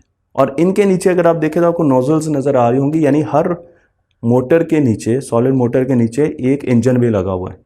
अगर आप इनको देखें तो ये प्रोपेलेंट होते हैं, ये सॉलिड फ्यूल्स होते हैं। मैं इन पर वीडियोस बना चुका हूं और इनकी तस्वीर भी दिखा रहा हूं। तो आप देखें कि आपको ग्रैनुलर प्रोपेलेंट नज़र आ रहा है ग्रीन कलर का, और बीच में आपको एक लंबी सी पाइप नज़र आ रही है जिसमें इग्निशन होती है। और उसके बाद जब ये इग्निशन होती है, कंबस्टन होती है, तो नीचे इंजन की नोजल भी आपको नज़र आ रही है। 4 मोटर्स लगी होती हैं और इस एक मोटर की जो हाइट है वो भी 19.5 तकरीबन 20 मीटर के करीब है। ये भी काफ़ी ज़्यादा ऊंची हाइट रखती है। और इसका जो थ्रस्ट होता है वो 306 के यानी 306,000 पाउंड होता है। तो जो हमने स्टेज 1 का थ्रस्ट पढ़ा था वो था 850,000, और जो सॉलिड मोटर्स हैं उनका मिला के 306,000 पाउंड होता है। तो इनका थ्रस्ट उससे कम होता है, लेकिन ये भी साथ ही काम कर रही होती है और ये भी ज़मीन से शुरू होती हैं और ये एटमॉस्फेयर तक रॉकेट को लेके चलती हैं। अब हम आते हैं दूसरी स्टेज की तरफ, स्टेज 2। इस स्टेज का नाम है सेंटोर और इस स्टेज में भी हमारे पास इंजन लगा होता है, लेकिन इसका अपना फ्यूल होता है, अपना ऑक्सीडाइज़र होता है और इसमें हमारे पास जो रॉकेट का ब्रेन है वो भी मौजूद होता है, जिसे फ्लाइट कंट्रोल कंप्यूटर कहा जाता है, जो कि पूरी फ्लाइट को कंट्रोल कर रहा होता है। मैं आपको ये भी बता दूं कि ये स्टेज 2 मरतबा फायर होती है। एक पहली मरतबा जब हम ज़मीन से लो ऑर्बिट में दाखिल हो होते हैं, ज़मीन की एटमॉस्फेयर से लो ऑर्बिट में यानी स्पेस की शुरुआत में ये फायर हो जाता है, और दूसरी मरतबा ये फायर उस वक्त होता है जब हमने मरीख की तरफ जाना होता है। तो इसका काम ये होता है कि इसने 2 मरतबा फायर होना है और इसमें जो इंजन यूज़ हो रहा है वो है RL-10 इंजन। इसने ज़मीन के मदार से रॉकेट को निकालना है और मरीख की तरफ धकेलना है। इसमें लिक्विड हाइड्रोजन यूज़ होती है और लिक्विड ऑक्सीजन यूज़ होती है। तो फ्यूल और ऑक्सीडाइज़र भी मैंने आपको बता दिया, और इसका जो थ्रस्ट है वो 22,300 पाउंड्स है। और आप इसके अंदर जो इंजन है उसकी तस्वीर भी देख सकते हैं। हम अब आते हैं चौथे पार्ट की तरफ, जिसको फर्दर 4 पार्ट्स में तोड़ा जा सकता है। इस पार्ट को पेलोड कहते हैं। यही वो हिस्सा है जो मरीख तक जाता है। जब भी आपने मरीख तक जाते हुए एक उड़न तश्तरी देखी हो, जो कि आप एनिमेशंस में नासा की देखते हैं, तो वो ये पेलोड फेयरिंग सिस्टम होता है, जो कि मैं आपको यहाँ पर दिखा रहा हूँ। इसमें भी कई चीज़ें हैं, मैं आपको इसके 5 हिस्से यहाँ पर दिखा रहा हूँ, जिसमें पहला हिस्सा है जिसे क्रूज स्टेज कहा जाता है, और इसका काम यह है कि इसमें पावर सप्लाई होती है। सारी की सारी पावर सप्लाई का काम यहाँ पर हो रहा होता है। इसने मरीख की एंड तक इस रोवर के साथ जाना है, और फिर इसमें कम्युनिकेशन सिस्टम लगा होता है, इसमें नेविगेशन सिस्टम लगा होता है। तो जितना भी हम, क्योंकि इसमें थ्रस्टर्स भी मौजूद होते हैं, इसलिए ये नेविगेट भी करता जाता है कि हमने जब मरीख की तरफ जाना है तो हम रास्ते से भटक तो नहीं गए। और फिर इसमें सोलर पैनल्स भी मौजूद होते हैं, क्योंकि इसने पावर प्रोवाइड करनी होती है, इसलिए सोलर पैनल भी इसके पास मौजूद होते हैं, जो कि सूरज से एनर्जी ले रहे होते हैं। फिर इसी तरीके से मैं आपको दूसरे कंपोनेंट की तरफ लेके चलूंगा, जिसे बैकशेल कहा जाता है। इसकी शक्ल से आपको अंदाजा हो रहा है कि प्रोटेक्शन के लिए, कि किसी किस्म की कोई चीज़ आके टकराए या ये ज़मीन पर गिरे, सतह पर गिरे मरीख की, तो ये इम्पैक्ट को बर्दाश्त कर सके, वाइब्रेशंस को बर्दाश्त कर सके।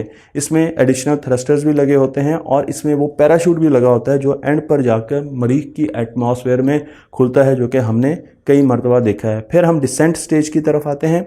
इस स्टेज का काम यह कि इसने उतारना है, इसने रोवर को मरीख की सतह पर उतारना है, इसलिए इसके पास 8 थ्रस्टर्स होते हैं। इसने 8 थ्रस्टर्स के साथ, आप देख भी रहे हैं, इस पर तस्वीर भी आपको नज़र आ रही है, और मेरी भी इसके साथ एक तस्वीर है जो कि मैं आपको दिखाऊंगा, और वो 8 थ्रस्टर आपको यहाँ पर नज़र आ रहे हैं। इसमें लैंडिंग रेडार भी लगा होता है और केबल रेडार। तो रेडार्स क्यों लगे होते हैं? ताकि ये हर वक्त ज़मीन की, मरीख की सतह का एल्टीट्यूड देखता रहे कि मैं कितना करीब आ गया हूँ, कितना करीब आ गया हूँ, और उस तरीके से ये अपने इंजन्स को कंट्रोल कर रहा होता है। और इसमें एक स्काई क्रेन या स्काई लिफ्ट भी लगी होती है, जो कि एंड पर जाकर रोवर को स्ट्रिंग्स की मदद से मरीख पर उतारती है। मैं अब रोवर की तरफ आता हूं, तो हम परसेवरेंस रोवर की बात करेंगे, क्योंकि इसको मैं डिटेल में डिस्कस करने वाला हूं। इसलिए मैं आपको जल्दी बता देता हूं कि इसके 6 पाँव होते हैं, यानी व्हील्स होते हैं, और ये 7 फुट लंबा इसके पास एक रोबोटिक आर्म होता है, और इसमें camera, instrumentation, different technologies use होती हैं, जो कि हम बहुत डिटेल में कई वीडियोस लगाकर उनको पढ़ेंगे। और फिर हम आते हैं हीट शील्ड की तरफ। हीट शील्ड को भी हम डिस्कस करेंगे जब हम इसकी लैंडिंग और डिसेंट को डिस्कस कर रहे होंगे, लेकिन मैं आपको सिर्फ ये बताना चाहता हूँ कि हीट शील्ड ऐसे मटीरियल से बनी होती है जो कि बहुत ज़्यादा टेम्परेचर को बर्दाश्त कर सकती है, क्योंकि हीट शील्ड ने मरीख की एटमॉस्फेयर में दाखिल होना है। तो इस पर जो टेम्परेचर आना है वो तकरीबन 2100 डिग्रीज। हमारे पास जो बॉयलर्स होते हैं जो कारखानों में लगे होते हैं, वो 400-500 डिग्री पर स्टीम प्रोड्यूस कर रहे होते हैं, इंडस्ट्रियल स्टीम प्रोड्यूस कर रहे होते हैं। 2100 डिग्री इस हीट शील्ड को चाहिए, ये बेयर कर सकती है, बर्दाश्त कर सकती है। इसके बहुत से टेस्ट किए जाते हैं, और रिसेंटली इस लॉन्च से पहले इसका एक टेस्ट नाकाम हुआ था। हीट शील्ड मैं आपको दिखा रहा हूँ, आप देख सकते हैं वो डैमेज हो गई थी, और बहुत ज़्यादा कंसर्न थे कि क्या इस हीट शील्ड के साथ इस रोवर को भेजा जाए, और फिर नासा ने डिसाइड किया कि हमें इसको भेजना चाहिए।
हैं दूसरी टेक्नोलॉजी की तरफ जिसे हेलीकॉप्टर टेक्नोलॉजी कहा जाता है।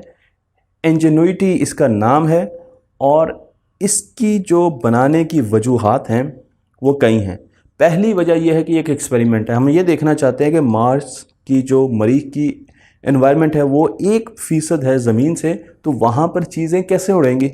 हम इस पर एक्सपेरिमेंट करना चाहते हैं। दूसरी चीज़ ये है कि हम ये देखना चाहते हैं कि क्या जब रोवर कहीं जाएगा तो ये उससे पहले उसकी स्काउटिंग करे, ये ज़रा चेक करे कि आगे कोई ऐसी चीज़ तो नहीं है जो रोवर को नुकसान पहुंचा सके, और फिर ये रोवर के साथ कम्युनिकेशन भी करता है। और तीसरी चीज़ ये है कि ये बहुत अच्छी रेजोल्यूशन की तस्वीरें हमें भेजें, क्योंकि जो ऑर्बिटर्स हैं जो कि मार्स के गिर्द स्पेसक्राफ्ट घूम रहे हैं, ये उनसे 10 गुना ज़्यादा रेजोल्यूशन की तस्वीरें हमें भेजेगा। तो हमें कितना ज़्यादा फ़ायदा होने वाला है इस हेलीकॉप्टर का, जो सिर्फ 1.8 kg भारी है। और इस हेलीकॉप्टर को बनाने में जो सबसे ज़्यादा टेक्नोलॉजी का इस्तेमाल किया गया वो इसी वजह से किया गया कि इसको हमने हल्का रखना है, इसको हमने भारी नहीं होने देना। चलें जी, अब एक हेलीकॉप्टर को हम डिस्कस कर लेते हैं कि जब भी हेलीकॉप्टर उड़ता है, हेलीकॉप्टर का वज़न हमेशा नीचे की तरफ एक्ट कर रहा होता है। उसको उड़ने के लिए एक ऊपर की तरफ फोर्स चाहिए। वो फोर्स आती है उसके ब्लेड की रोटेशन से।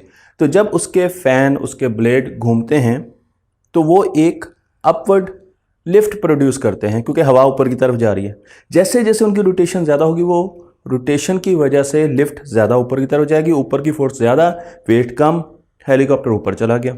बड़ा आसान है।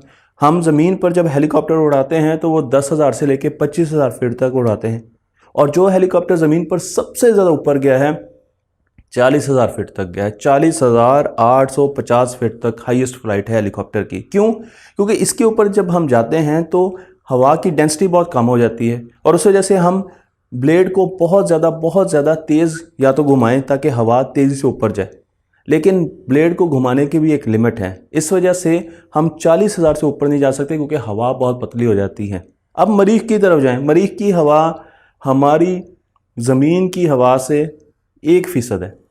इसका मुआवजा आप इस तरीके से करें कि जो हेलीकॉप्टर आप ज़मीन पर 1 लाख फीट पर उड़ाने और मरीख पर 3 मीटर उड़ाने, उनको एक जैसे एटमॉस्फेयर मिल रही है, उनको एक जैसी एयर डेंसिटी मिल रही है। तो अगर आपने मरीख पर एक हेलीकॉप्टर को उड़ाना है तो आपको ज़मीन पर एक ऐसा हेलीकॉप्टर बनाना पड़ेगा जो 1 लाख फीट पर जाके उड़े। और इसी तरीके से जैसे जैसे हम ऊपर जाते हैं तो हमें आरपीएम तेज़ करने पड़ते हैं। ज़मीन पर एक आम हेलीकॉप्टर 450 से लेकर 500 आरपीएम लेता है, रेवोल्यूशन पर मिनट। ब्लेड इतनी मरतबा घूमता है। लेकिन अगर हम इंजेन्युइटी की बात करें तो इसकी जो रेवोल्यूशन है वो 2400 है, 2400। और उसको बढ़ाने की वजह यह है, उसके रेवोल्यूशन पर मिनट बढ़ाने की वजह भी यही है कि उसकी एटमॉस्फेयर मरीख की बहुत छोटी है।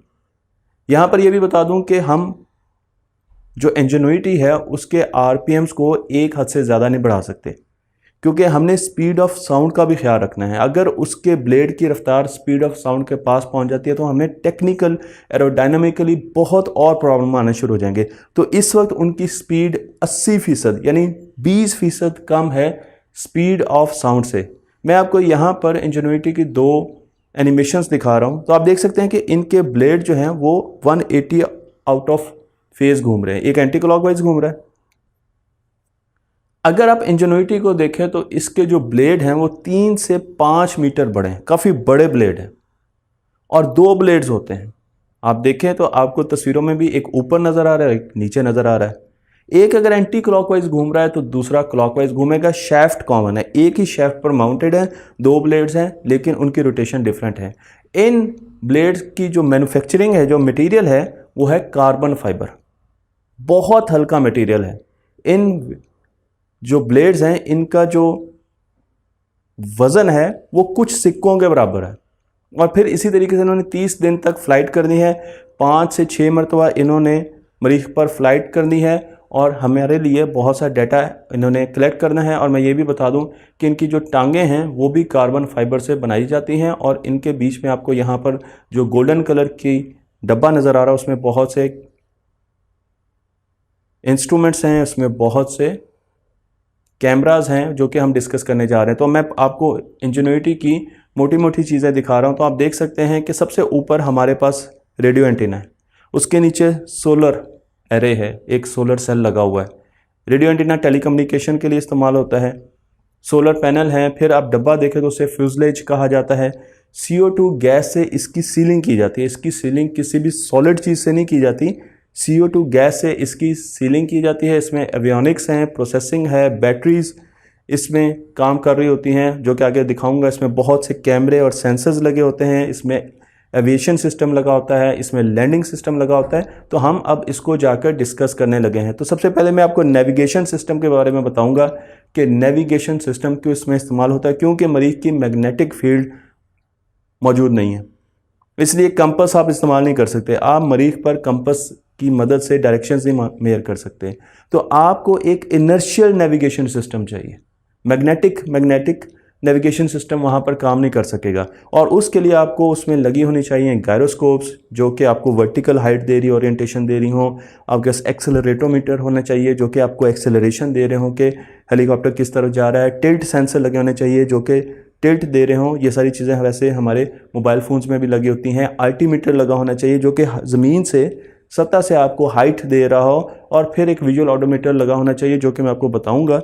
और उसके साथ साथ कंप्यूटर होना चाहिए, जो इन सारी चीज़ों को, नेविगेशन सिस्टम को कंट्रोल कर रहा हो। तो ऑडोमीटर की तरफ आते हैं। ऑडोमीटर रोबोट्स में ऐसे कैमरे लगाए जाते हैं और ऐसे सेंसर्स लगाए जाते हैं, जो कि देख रहे होते हैं कि उनका डेटा कलेक्ट करके हम देख सकते हैं, हम जांच सकते हैं, हम एनालाइज कर सकते हैं कि इस रोबोट की ओरिएंटेशन क्या है और ये कहाँ कहाँ पर गया है। इसके लिए कैमरे भी यूज़ होते हैं और इसके लिए सेंसर्स भी यूज़ होते हैं। तो जो क्यूरोसिटी रोवर है, उसके पहियों को भी हम देखते हैं, उनकी डायरेक्शन को देखते हैं और उनकी रोटेशन को काउंट किया जाता है कि वो कितनी दूर गए। इसी तरीके से इस हेलीकॉप्टर में भी हमारे पास ऐसे कैमरे लगे हुए हैं, जो कि हमें विजुअल ऑडोमीटर देते हैं, जो कि ये बताते हैं कि इस वक्त इस हेलीकॉप्टर की क्या डायरेक्शन है और ये किस तरफ को जा रहा है। मैं आपको ये भी बता दूं कि इसके ऊपर एक सोलर ट्रैकर कैमरा भी लगा होता है, जो कि सूरज को देख रहा होता है। और जैसे जैसे वो सूरज मूव करता है तो उसके साथ मोटर्स लगी होती हैं, जो कि सोलर पैनल को भी वैसे ही मूव करवा रही होती हैं सूरज की डायरेक्शन। तो बिल्कुल ऐसे जैसे सूरजमुखी का फूल काम कर रहा होता है, बिल्कुल वैसे काम करता है। इसमें 2 कैमरा लगे होते हैं, एक ब्लैक एंड वाइट और एक कलर कैमरा है। बैटरी इसमें 35 से 45 WH की होती है, जो कि हमारी मोबाइल की बैटरियों की 3 गुना ज़्यादा होती है। तो 3 मोबाइल की बैटरियां मिलकर इसकी बैटरी बना सकते हैं। मैं आपको बैटरी की तस्वीर भी दिखा रहा हूं, जो कि आप देख सकते हैं कि इस बॉक्स में मौजूद आपको नज़र आ रही हैं। और फिर इसके साथ साथ हम पूरा एक दिन लगाते हैं मार्शन डे, जो 24 घंटे से ज़्यादा होता है, मरीख का दिन, इसको चार्ज करने के लिए। और जितनी पावर इस हेलीकॉप्टर के पास है, उसमें से 2/3 सिर्फ इसके हीटर को चली जाती है, क्योंकि उसने इसके सारे इंस्ट्रूमेंट्स को टेम्परेचर कंट्रोल करना होता है।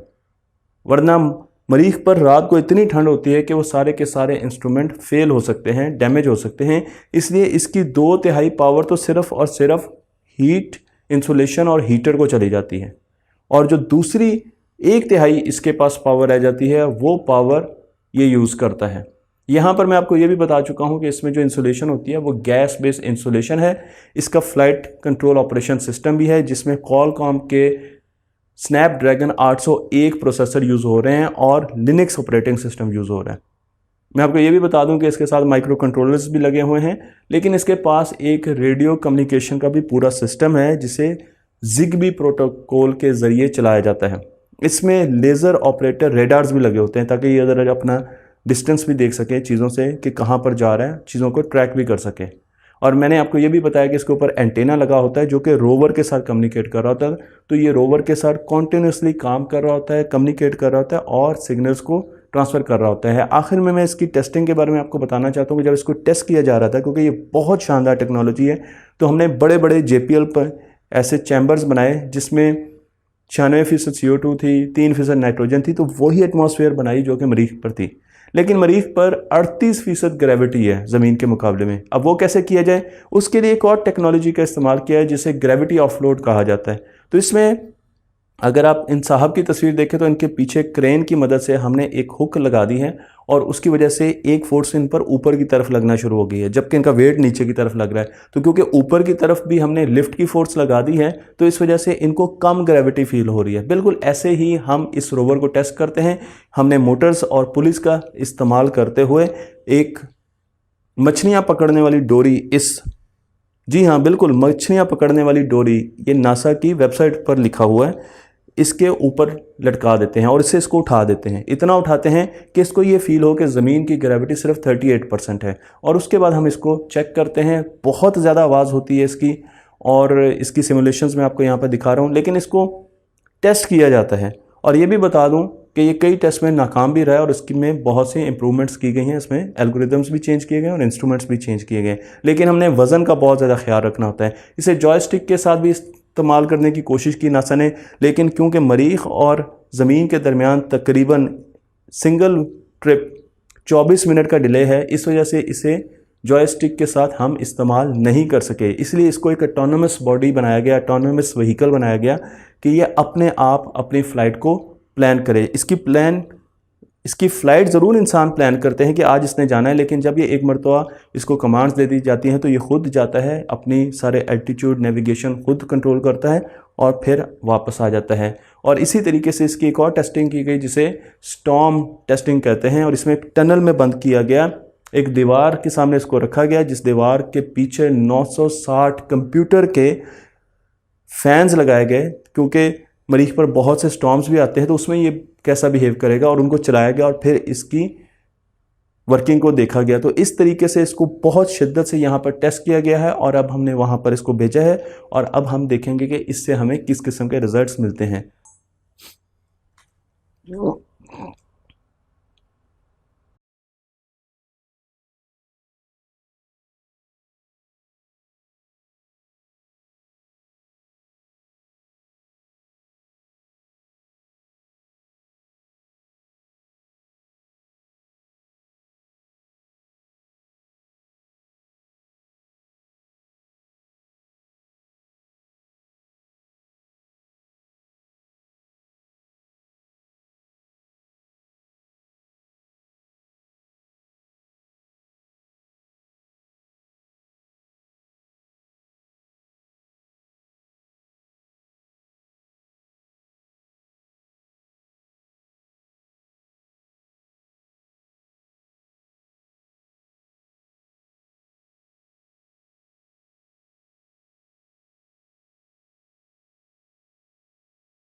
अब हम डिस्कस करने जा रहे हैं परसेवरेंस रोवर की टेक्नोलॉजीज, इसकी इंस्ट्रूमेंटेशन और इसकी टेक्नोलॉजीज़ को हम बारी बारी डिस्कस करेंगे क्योंकि इसमें बहुत सी टेक्नोलॉजीज़ इस्तेमाल हो रही हैं। तो मैं जल्दी जल्दी आपको उनके नाम बताता हूं और फिर हम उनको शुरू कर देंगे। तो इसमें अल्ट्रावायलेट स्पेक्ट्रोमीटर यूज़ हो रहा है, हम देखेंगे वो क्या काम करता है, स्पेक्ट्रोमीटर का क्या काम है मरीख पर। एक्सरे स्पेक्ट्रोमीटर यूज़ हो रहा है, वेदर स्टेशन यूज़ होता है, तो मरीख पर आपको अब वेदर भी सुनने को मिलेगा और चैनल्स ऐसे होंगे जो कि मरीख का वेदर आपको घर पर यानी हमारी ज़मीन पर बता रहे होंगे। फिर इसमें लेज़र माइक्रो इमेजर है, इसमें जूमेबल पैनोरामिक कैमरा है, इसमें सरफेस रेडार्स हैं, ऑक्सीजन जनरेटर है और इसमें एक हेलीकॉप्टर भी मौजूद है। तो मैंने रैंडमली टेक्नोलॉजीज़ को उठाया क्योंकि मुझे ऑक्सीजन जनरेटर ज़्यादा फैसिनेट किया। तो मैंने कहा सबसे पहले हम मॉक्सी को डिस्कस करेंगे। जी हाँ, मॉक्सी एक आर्टिफिशियल दरख्त है और इसका काम क्या है, ये CO2 लेता है और ऑक्सीजन देता है। दरख्त का काम क्या है, वो CO2 लेता है एटमॉस्फेयर से, ऑक्सीजन देता है। तो मॉक्सी भी CO2 लेगा मरीख की एटमॉस्फेयर से क्योंकि वहाँ पर 96% है ही CO2 और ये ऑक्सीजन देगा। और इसके ऑक्सीजन देने का फ़ायदा क्या होगा, दो फायदे होंगे।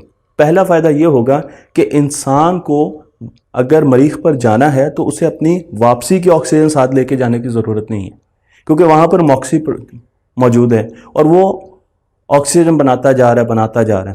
उसके रिवाइज्ड वर्जन हम भेजेंगे जो कि ऑक्सीजन बनाएंगे। इंसान अपने जाने की ऑक्सीजन लेकर जाएगा और फिर वहाँ पर रहकर मॉक्सी से ऑक्सीजन कलेक्ट करके वापस आएगा। इंसान को ज़िंदा रहने के लिए भी ऑक्सीजन की ज़रूरत है, लेकिन फ्यूल में भी ऑक्सीडाइज़र की ज़रूरत होती है ताकि आप उसकी कंबस्शन कर सकें। तो वो जो फ्यूल के लिए आपको ऑक्सीजन चाहिए वो भी मॉक्सी देगा। और उसके साथ जो दूसरा इसका फ़ायदा वो ये है कि अगर इंसान मरीख पर जाता है 2024 में, तो मरीख की जो सैर करनी है इंसान ने, उसके लिए भी इसको फ्यूल और ऑक्सीडाइज़र चाहिए, तो वो भी मॉक्सी प्रोड्यूस करेगा। तो वहाँ पर जितना इंसान घूमेगा उसमें भी मॉक्सी का बहुत बड़ा हाथ होगा। मॉक्सी की आपको करेक्टरिस्टिक्स और उसके पैरामीटर्स मैं आपको दिखा रहा हूँ। मॉक्सी काम कैसे करता है, सबसे पहले उसने हवा को खींचा, फिर उसने हवा को कंप्रेस किया, फिर उसने कंप्रेस्ड हवा को एक सिस्टम को दिया जिसने इलेक्ट्रोलिसिस करना है और उसने इलेक्ट्रोलिसिस करके इस मॉलिक्यूल को तोड़ना है, कार्बन को अलग करना है, ऑक्सीजन को अलग करना है और ऑक्सीजन आउटपुट पर दे देनी है। इस इलेक्ट्रोलिसिस के लिए उसको बहुत ज़्यादा एनर्जी की ज़रूरत है, उसको तकरीबन 800 डिग्री सेंटीग्रेड टेम्परेचर की ज़रूरत है। इसलिए मॉक्सी में हीटर्स लगे होते हैं जिन्होंने इस एनर्जी को प्रोड्यूस करना है। लेकिन अगर हीटर लगे हुए हैं तो हमें इसे गोल्ड से इंसुलेशन देनी होगी, अदरवाइज मॉक्सी अपने इर्द गिर्द के रोवर में जितने भी इंस्ट्रूमेंट्स लगे हुए हैं, जितने भी गैजेट्स लगे हुए हैं, उनको भी डैमेज कर देगा क्योंकि ये 800 डिग्री सेंटीग्रेड टेम्परेचर दे रहा है। तो गोल्ड का इस्तेमाल इसलिए किया जाता है कि वो हीट को एब्जॉर्ब कर लेता है और हीट को बाहर नहीं जाने देगा। मॉक्सी पर बहुत से टेस्ट किए गए हैं, नासा में इस पर टेस्ट किए जाते हैं। ऐसी एटमॉस्फेयर बनाई जाती है चैम्बर में जिसमें 96% कार्बन डाइऑक्साइड हो, 3% नाइट्रोजन हो और वही चीज़ें हम करके मॉक्सी को टेस्ट करते हैं और फिर देखते हैं कि किस किस्म की ऑक्सीजन प्रोड्यूस कर रहा है। मैं आपको यह भी बता दूं कि मॉक्सी का अगर आप समझ रहे हो कि इसका मतलब क्या है, इसका नाम है, इसे Mars oxygen in situ resource utilization experiment कहते हैं। और आप इसकी तस्वीर देख सकते हैं, तो ये 1 घंटे में 10 ग्राम ऑक्सीजन प्रोड्यूस कर सकता है जो इस वक्त हमने भेजा। एक छोटे एनिमल को, जानवर को, एक कुत्ते को 10 ग्राम ऑक्सीजन चाहिए 1 घंटे में, लेकिन एक सोए हुए इंसान को 20 ग्राम ऑक्सीजन चाहिए 1 घंटे के लिए। तो इसकी ऑक्सीजन हमारे लिए तो काफ़ी नहीं है और एक जागते हुए इंसान को या भागते हुए इंसान को तो ज़्यादा ऑक्सीजन चाहिए। इसलिए हम ये समझते हैं, नासा के साइंसदान ये समझते हैं कि इसे 200 गुना ज़्यादा हमें बड़ा करना पड़ेगा ताकि ये इंसान की जो शुरू की रिक्वायरमेंट्स हैं उनको पूरा कर सके। मैं आपको ये भी बता दूं कि इसकी जो पावर है, इसको पावर चाहिए वो 300 वाट रिक्वायरमेंट है। इसमें मुख्तलिफ़ किस्म के सेंसर्स लगे हुए हैं, इसमें मुख्तलिफ़ किस्म के कंपोनेंट्स लगे हुए हैं। आप इसका पूरा बॉक्स देख सकते हैं और इसे रोवर के अंदर ही रखा जाता है, तो ये रोवर के साथ साथ चलता है। और जब एक मरतबा ये काम करता है तो रोवर की बैटरीज को ये 2 घंटे में ड्रेन कर देता है और फिर हमें रोवर की बैटरीज को चार्ज करना पड़ता है।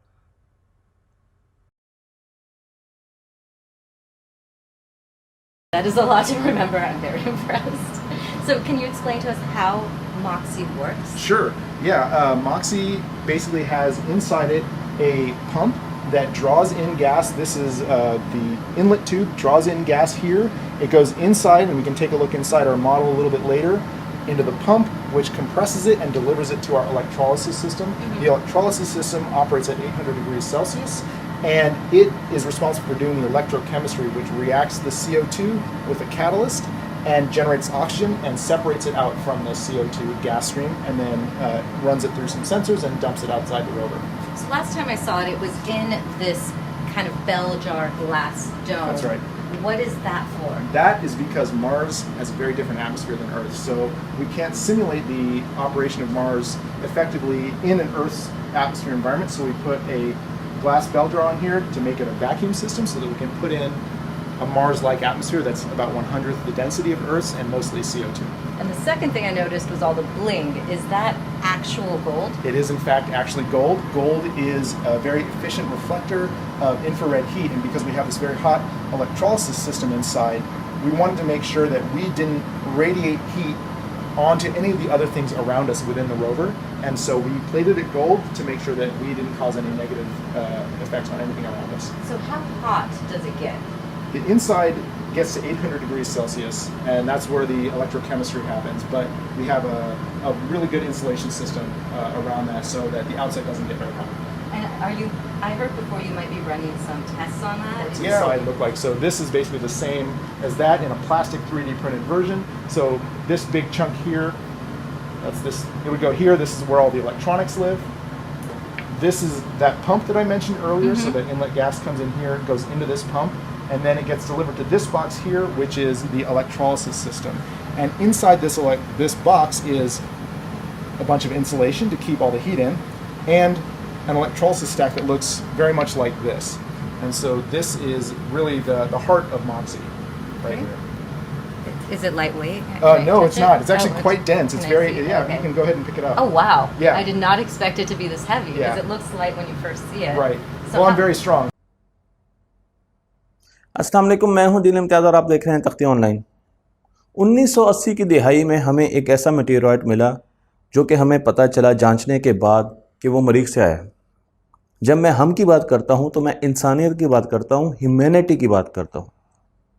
साइंसदानों ने 1996 में एक रिसर्च पेपर लिखा और हमें बताया कि इस रॉक पर, इस मेटेरॉइड पर हमें माइक्रो ऑर्गेनिजम्स के फॉसिल मिले हैं। क्योंकि ये मरीख से आया था, इसका मतलब ये है कि साइंसदान ये कहने की कोशिश कर रहे थे कि मरीख पर ज़िंदगी मौजूद है। लेकिन इस पर बहुत ज़्यादा कंट्रोवर्सी हुई। मैं आपको तस्वीर दिखा रहा हूँ इस मेटेरॉइड की, और बाद में पता चला कि इसका स्ट्रक्चर ऐसा था, इसमें मिनरल ऐसे थे जो कि हमें एक धोखा दे रहे थे कि माइक्रो फॉसिल्स, माइक्रो ऑर्गेनिजम्स के फॉसिल्स मरीख पर एग्जिस्ट करते हैं।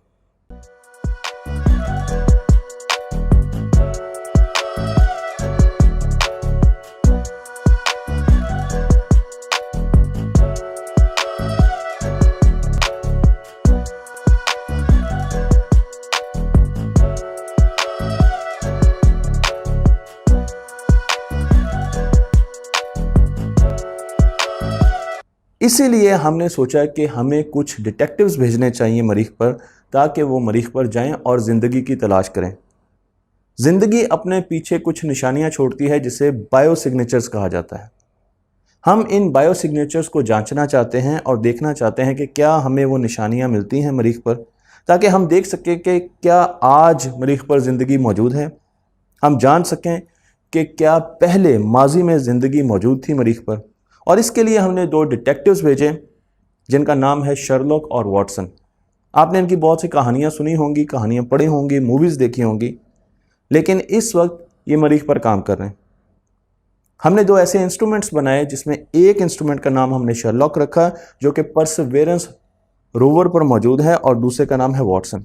वॉटसन साहब एक बहुत अच्छा डिजिटल वाइड एंगल कैमरा है, जबकि शर्लॉक एक स्पेक्ट्रोमीटर है। तो सबसे पहले हमें ये जानने की ज़रूरत है कि एक स्पेक्ट्रोमीटर कैसे ज़िंदगी की खोज लगाएगा। स्पेक्ट्रोमीटर को जानने के लिए मैं आपको यहाँ पर पहले थोड़ा सा उसके बारे में बताना चाहूँगा कि उसने कैसे ऑर्गेनिक मटेरियल को वहाँ पे ढूंढना है और उसने कैसे मिनरल्स को भी वहाँ पर ढूंढना है।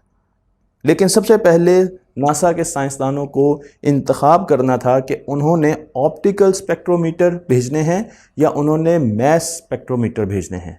अगर वो मैस स्पेक्ट्रोमीटर वहाँ पर भेजते तो उन्हें सैंपल, रॉक्स के सैंपल बहुत ज़्यादा चाहिए थे, और अगर उन्होंने ऑप्टिकल स्पेक्ट्रोमीटर्स वहाँ पर भेजने हैं तो उन्हें रॉक के सैंपल्स कुछ ज़्यादा नहीं चाहिए।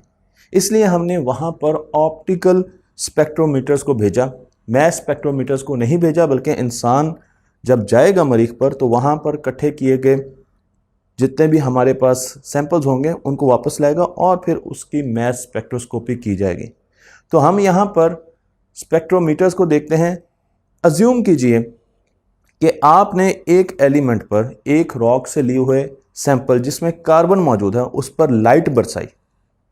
अब कार्बन की ये आदत है कि वो लाइट को, कुछ हिस्सों को, कुछ वेवलेंथ को अपने पास रख लेता है, जो कि मैं आपको यहाँ पर तस्वीर दिखा रहा हूँ। और जब आपके पास लाइट पहुँची तो उसमें वो वेवलेंथ नहीं थी। जब आपने कार्बन को एक्साइट किया तो उसने वो वेवलेंथ अपने पास रखी और कुछ अर्से के बाद वो लाइट को अमिट भी करता है। तो ये उसके सिग्नेचर्स हैं। हम इन सिग्नेचर्स को स्टडी करके बता सकते हैं कि किसी भी सैंपल में कार्बन मौजूद है कि नहीं, सल्फ़र मौजूद है कि नहीं। सल्फ़र का अपना सिग्नेचर है, ऑक्सीजन का अपना सिग्नेचर है। तो हर एलिमेंट का जो कि पीरियोडिक टेबल में मौजूद है उसका अपना सिग्नेचर है जो कि इंडिपेंडेंट है। यहाँ पर मैं आपको एक तस्वीर दिखा रहा हूँ जिसमें आप देख सकते हैं कि सूरज से लाइट आ रही है और उसमें मौजूद क्लाउड्स, रास्ते में जो क्लाउड्स थे उन्होंने लाइट अपने पास रख ली, कुछ हिस्से लाइट के अपने पास रख लिए, कुछ वेवलेंथ अपने पास रख ली। अब हमारे पास जो लाइट पहुंची उसमें वो वेवलेंथ मौजूद नहीं थी। इन वेवलेंथ को देखते हुए जो मौजूद नहीं थी, हम अंदाज़ा लगा सकते हैं कि ये बादल किस चीज़ के बने हुए हैं। क्या ये हाइड्रोजन के बने हुए हैं, ऑक्सीजन के बने हुए हैं, किस चीज़ के क्लाउड्स हैं। बिल्कुल ऐसे ही हम काम करते हैं मरीख पर जाकर। हम एक सैंपल लेते हैं, उस सैंपल पर जिस तरीके से मैं आपको तस्वीर दिखा रहा हूँ, हम पॉलीक्रोमेटिक लाइट बम्बार्ड करते हैं। लेकिन पॉलीक्रोमेटिक लाइट जिसमें मल्टीपल वेवलेंथ्स होती हैं उसको सबसे पहले एक डिफ्रैक्शन ग्रेटिंग से स्कैटर किया जाता है ताकि हम उसको उसकी वेवलेंथ्स में तकसीम कर सकें। तो हमारे पास लाइट आई 7 वेवलेंथ्स में, सिंप्लीफाई करने के लिए हमने उसको स्कैटर किया और उसके बाद वो सैंपल से जाकर टकराई। अब जब वो सैंपल से जाकर टकराएगी, यहाँ पर एक बात बता दूं कि ये जो सोर्स लाइट है ये अल्ट्रावायलेट भी हो सकती है, ये इंफ्रारेड भी हो सकती है और ये विजिबल लाइट भी हो सकती है। इसी तरीके से जब हम आगे जाएंगे इसे एक्साइटेशन सिस्टम कहते हैं। तो जो एमिशन सिस्टम देखेंगे, जो सैंपल है वो जो लाइट हमें देगा वो भी मुख्तलिफ हो सकती हैं। वो अल्ट्रावायलेट भी हो सकती है, इंफ्रारेड भी हो सकती है और विजिबल लाइट में भी मौजूद हो सकती है। तो मैं आपको एक तस्वीर दिखा रहा हूँ, आप देख सकते हैं कि यहाँ पर एक लाइट सोर्स है और उससे लाइट डिफ्रैक्शन ग्रेटिंग पर आ रही है, वहाँ से हमने लाइट को अलग किया। लेकिन हम ये समझते हैं, इस वीडियो के लिए मैं अजम्पशन कर रहा हूँ कार्बन पर जब ब्लू कलर की लाइट बरसाई जाती है तो वह सब्ज रंग की लाइट देता है। ये अजम्पशन है। अब हमने क्या किया कि हमने डिफ्रैक्शन ग्रेटिंग से जितनी भी लाइट हमारे पास आ रही थी उसको फिल्टर किया, उसमें से सिर्फ ब्लू लाइट ली क्योंकि वो हमारा पॉइंट ऑफ इंटरेस्ट है। उसको सैंपल पर बरसाया और सैंपल पर बरसाने के बाद अब 2-3 काम हम कर सकते हैं। एक तो ये कि हम आगे एक एम्पलीफायर लगा सकते हैं जिसे फोटो मल्टीप्लायर कहते हैं और वो हमें बता सकता है कि हमें आउटपुट पर कितनी लाइट मिल सकती है। इस पिक्चर में अगर आप ऊपर वाली रो को देखें तो वहाँ पर लाइट की डिफ्रैक्शन ग्रेटिंग से डिफ्रैक्ट हुई। हमने ब्लू कलर की लाइट ली क्योंकि हमें पता है कि कार्बन उसे डिफ्रैक्ट करेगा। कार्बन के लिए वो एक्साइटेशन है, उसको कार्बन पर बरसाया गया, उस सैंपल पर बरसाया गया जिसमें कार्बन मौजूद है। अब हम आ जाते हैं दूसरे स्टेप पर, जहाँ पर लाइट जो सैंपल से निकली यानी जो कार्बन से निकली वो आई, वो लाइट भी मुख्तलिफ कलर्स की वेवलेंथ रखती होगी। अगेन हमने उसको डिफ्रैक्शन ग्रेटिंग से स्कैटर किया और हमने सब्ज रंग की लाइट को फिल्टर आउट कर लिया क्योंकि हमें इंटरेस्ट था सब्ज रंग से कि सब्ज रंग अगर मौजूद है तो उसका मतलब है कि कार्बन का सिग्नेचर मौजूद है और उसे हमने स्टडी कर दिया। हम ये भी कर सकते हैं कि इस लाइट को CCD कैमरा के ज़रिए स्पेक्ट्रोग्राफ पर दिखा सकें। तो ये पूरा एक ऑप्टिकल स्पेक्ट्रोमीटर का प्रिंसिपल है जिसमें लाइट को बरसाया जाता है सैंपल पर और लाइट की रिफ्लेक्शन, स्कैटरिंग या एब्जॉर्प्शन से हम अंदाज़ा लगाते हैं किस किस्म के एलिमेंट्स उस सैंपल में मौजूद हैं। मैं आपको यहाँ पर 3 किस्म की मैं आपको यहाँ पर 3 किस्म के स्पेक्ट्रोमीटर्स दिखाने जा रहा हूँ। तो पहला जो है उसे स्पेक्ट्रोफोटोमीटर कहा जाता है, जो बड़ा सिंपल है। मैं आपको बता चुका हूँ कि लाइट आपने बरसानी है और आगे सैंपल से आपको लाइट मिल जाएगी। लेकिन जो दूसरी अहम स्पेक्ट्रोमीट्री है वो जो कि परसेवेरेंस में यूज़ हो रही है, उसे कहते हैं स्पेक्ट्रोफ्लोरोमीटर।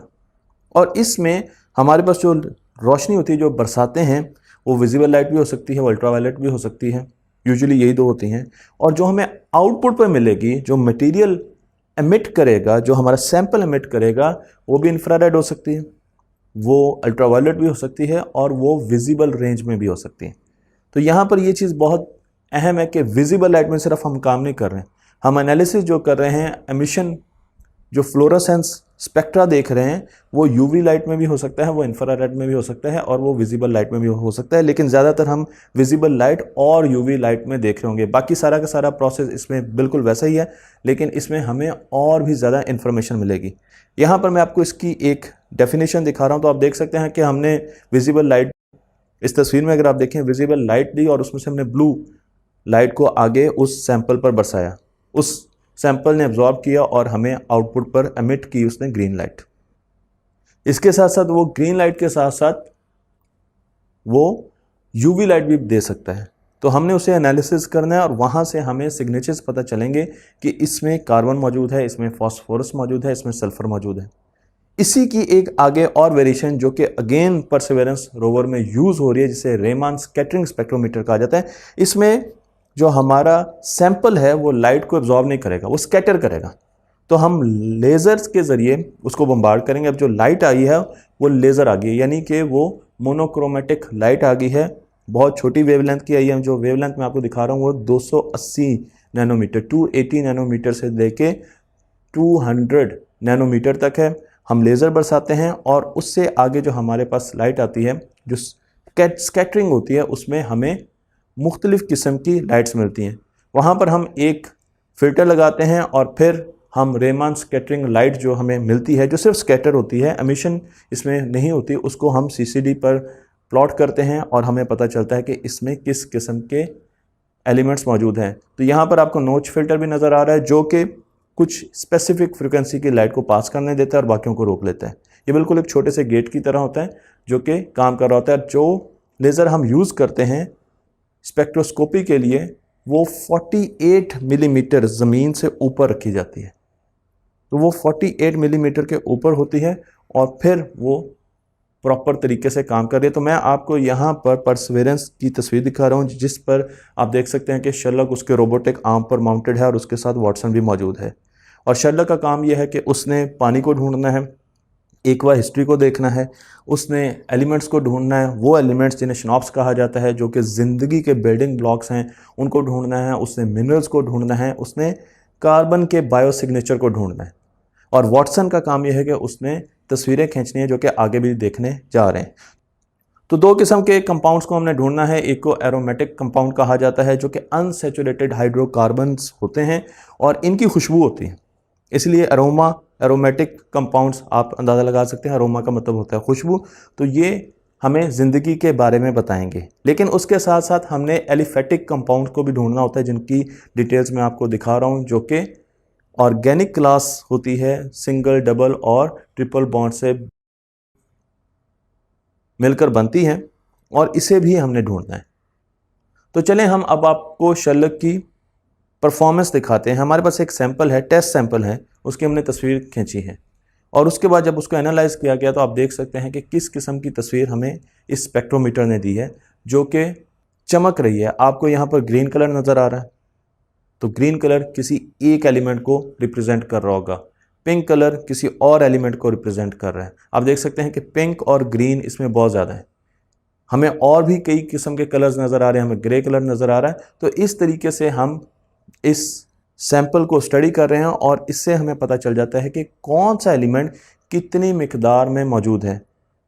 आपको यहाँ पर तस्वीर दिखाई जा रही है जिसमें आप देख सकते हैं कि शर्लक की जो बाकायदा बॉडी है वो किस तरीके से परसेवेरेंस रोवर पर माउंट की गई है और उसके साथ ही कैमरा है। तो इस चीज़ को अगर हम डिटेल में देखें तो आप देख सकते हैं कि यहाँ पर तीन चीज़ें गौर करने की है इस तस्वीर में। एक ये है कि वाटसन कैमरा लगा हुआ है, जिसको हम स्टडी करने जा रहे हैं। दूसरा ये है कि मेरे पास ऑटो फोकस कॉन्टेक्स्ट इमेजर है, जिसे कॉन्टेक्स्ट इमेजर के नाम से बताया जाता है, ACI इसको कहते हैं। जब भी मैं ACI कहूँगा तो आपने इस इमेजर को देखना है। ये ब्लैक एंड वाइट तस्वीरें खींचने वाला एक कैमरा है जो कि हम आगे स्टडी करने जा रहे हैं। तो वॉटसन वाइड रेंज था जिसको देखेंगे, और ये camera ACI black and white monochromatic है। इसके साथ आपको एक तारे नज़र आ रही हैं जो कि जिग हैं, जो कि इसको परसेवरेंस से कनेक्ट करती हैं, और फिर आपको स्पेक्ट्रोमीटर नज़र आ रहा है जो कि A-स्फीयर स्पेक्ट्रोमीटर है, और इसका मॉडल भी आप यहाँ पर देख सकते हैं। आपको लेज़र की असम्बली भी यहाँ पर नज़र आ रही है, और ऑटो फोकस का मैकेनिकल स्ट्रक्चर भी आपको यहाँ पर नज़र आ रहा है। तो ये पूरी की पूरी तस्वीर थी। हमने एक रॉक ली जिसे फिग ट्री चर्ट रॉक कहते हैं, शर्ट भी कहते हैं कुछ लोग, चर्ट कहते हैं। ये रॉक बहुत पुरानी रॉक, इस पर स्ट्रोमेटालाइट्स के फॉसिल्स हैं जो बहुत पुराने बैक्टीरिया थे, 4 बिलियन साल पुराने बैक्टीरिया थे, उनके फॉसिल्स मौजूद थे। इसमें सिलिका बहुत ज़्यादा थी और कार्बन बहुत ही कम थी, और हमने इसको स्कैन किया शेरलॉक के ज़रिए। तो जब हमने इसको शेरलॉक के ज़रिए स्कैन किया तो मैं आपको यहाँ पर रिज़ल्ट दिखा रहा हूँ, और साथ साथ ACI के साथ हमने इसकी मोनोक्रोमेटिक तस्वीरें भी खींची। तो हमने जब शेरलॉक के साथ इसको स्कैन किया तो इसने हमें बताया कि ये रॉक ऐसी जगह पर रही है जहाँ पर टेम्परेचर 600 सेंटीग्रेड से ज़्यादा कभी रहा है। इस रॉक में सिलिका कंटेंट बहुत ज़्यादा है, इस रॉक में कार्बन का कंटेंट बहुत कम है, और इसने उसकी एक्वा हिस्ट्री, पानी की हिस्ट्री भी हमें दी। तो आपको यहाँ पर इस तस्वीर से पता चलेगा कि हमने कितना ज़्यादा डाटा सिर्फ इस रॉक के एक स्कैन से हासिल किया जो कि शेरलॉक ने किया। इसी तरीके से मैं आपको इस रॉक की तस्वीर दिखा रहा हूँ। तो आप देख सकते हैं कि ये रॉक, इसके बाहर भी आपको माइक्रो ऑर्गेनिज्म के, जहाँ पे नीला रंग बहुत गहरा है, फॉसिल्स मिलेंगे, लेकिन जहाँ पर क्रैक है वहाँ पर भी माइक्रो ऑर्गेनिज्म घुस चुके हैं। और आपको इस रॉक पर कुछ थंब प्रिंट्स भी नज़र आएंगे कि जब इस रॉक को उठाया गया तो इस पर फिंगरप्रिंट्स चस्पा हो गए, और वो भी शेरलॉक ने हमें यहाँ पर दिखा दिया। तो आप देख सकते हैं कि कितने ज़्यादा डिटेल में शेरलॉक इन चीज़ों को एनालाइज करता है। जब शेरलॉक की हम बात कर रहे हैं तो इसको कैलिब्रेट भी होना चाहिए, क्योंकि जब भी एनालाइज़र की हम बात करते हैं तो एनालाइज़र कुछ अरसे के बाद एरर देना शुरू कर देता है। हमने शेरलॉक में 10 नोन चीज़ें रखी हैं, ऐसे टेस्ट मॉडल्स रखे हैं जिनकी वैल्यूज़ हमें पता है। तो शेरलॉक सपोज एक नोन मॉडल है जिसकी वैल्यू जब शेरलॉक नॉर्मल कंडीशन में, जब वो एरर फ्री होता है, वो रीड करता है तो 10 आनी चाहिए। लेकिन जब मरीज पर उसको भेजा गया और कुछ अर्से के बाद उसकी कैलिब्रेशन आउट हो गई, तो अब जब हमने कहा कि इस नोन टेस्ट को, इस नोन चीज़ को आप स्टडी करें, पढ़ें, स्कैन करें और हमें बताएं रिजल्ट क्या है, तो उसने दिया 9।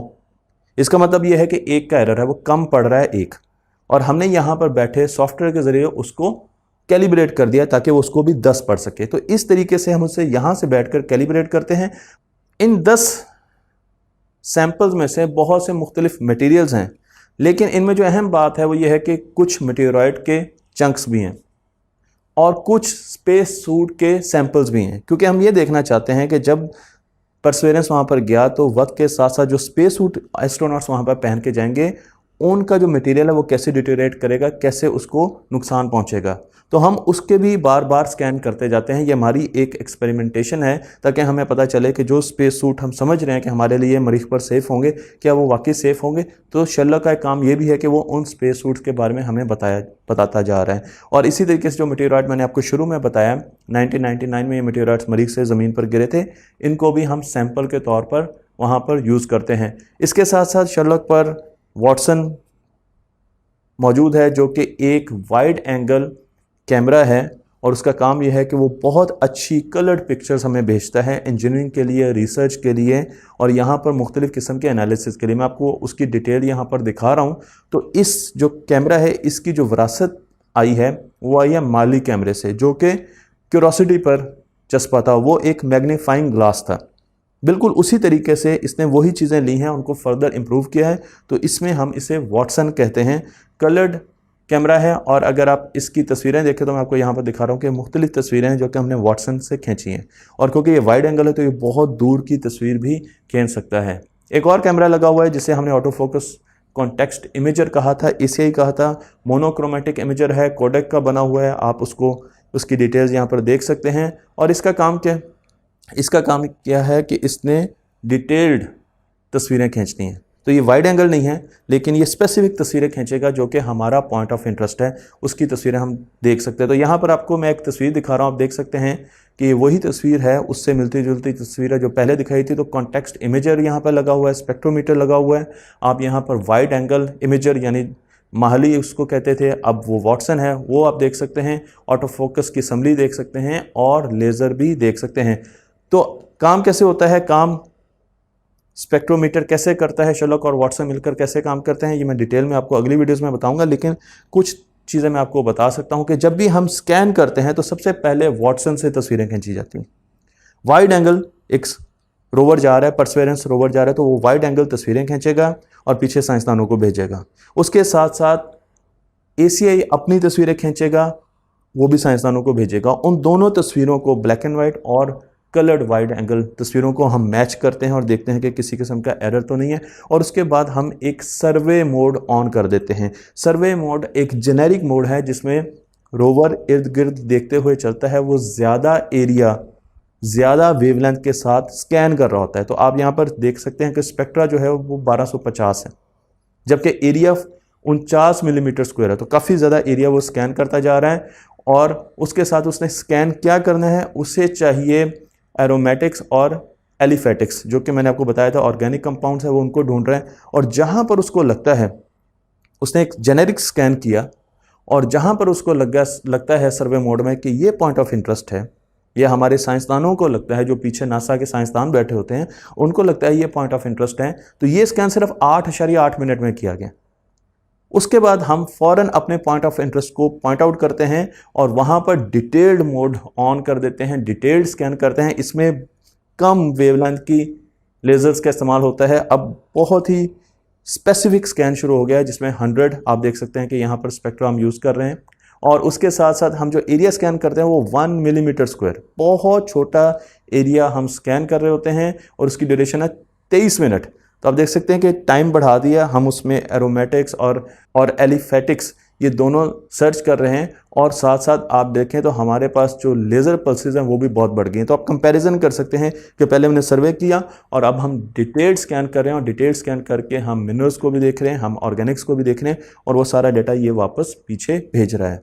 तो मुझे उम्मीद है कि स्पेक्ट्रोमीटर का काम आपको समझ आ गया। लेकिन परसेवरेंस रोवर में सिर्फ ये एक स्पेक्ट्रोमीटर नहीं है। तो आपसे मेरा सवाल ये है, दूसरे स्पेक्ट्रोमीटर का क्या नाम है? क्या आप इसका जवाब मुझे कमेंट्स में दे सकते हैं? तख्ती ऑनलाइन को लाइक कीजिए, शेयर कीजिए और इस इल्म को दूसरों तक पहुंचा दीजिए।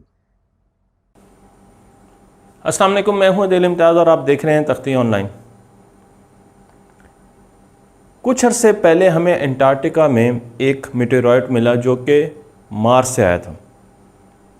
हमारा ये ख्याल है कि ये मेटेरॉइड मार्स से 4 बिलियन साल पहले आया था। मैं आपको इस मेटेरॉइड की यहाँ पर तस्वीर दिखा रहा हूँ जिसे एलन हिल्स मेटेरॉइड कहा जाता है।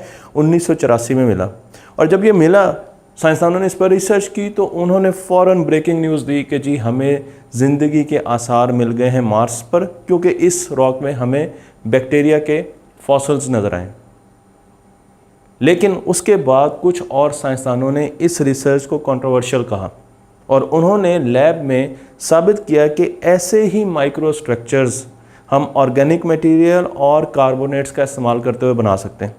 इसमें किसी भी ज़िंदा चीज़ के शामिल होने की ज़रूरत नहीं है। तो बहस शुरू हो गई कि हम लाइफ को कैसे मापेंगे, कैसे मेयर करेंगे, लाइफ की तलाश मार्स पर कैसे करेंगे।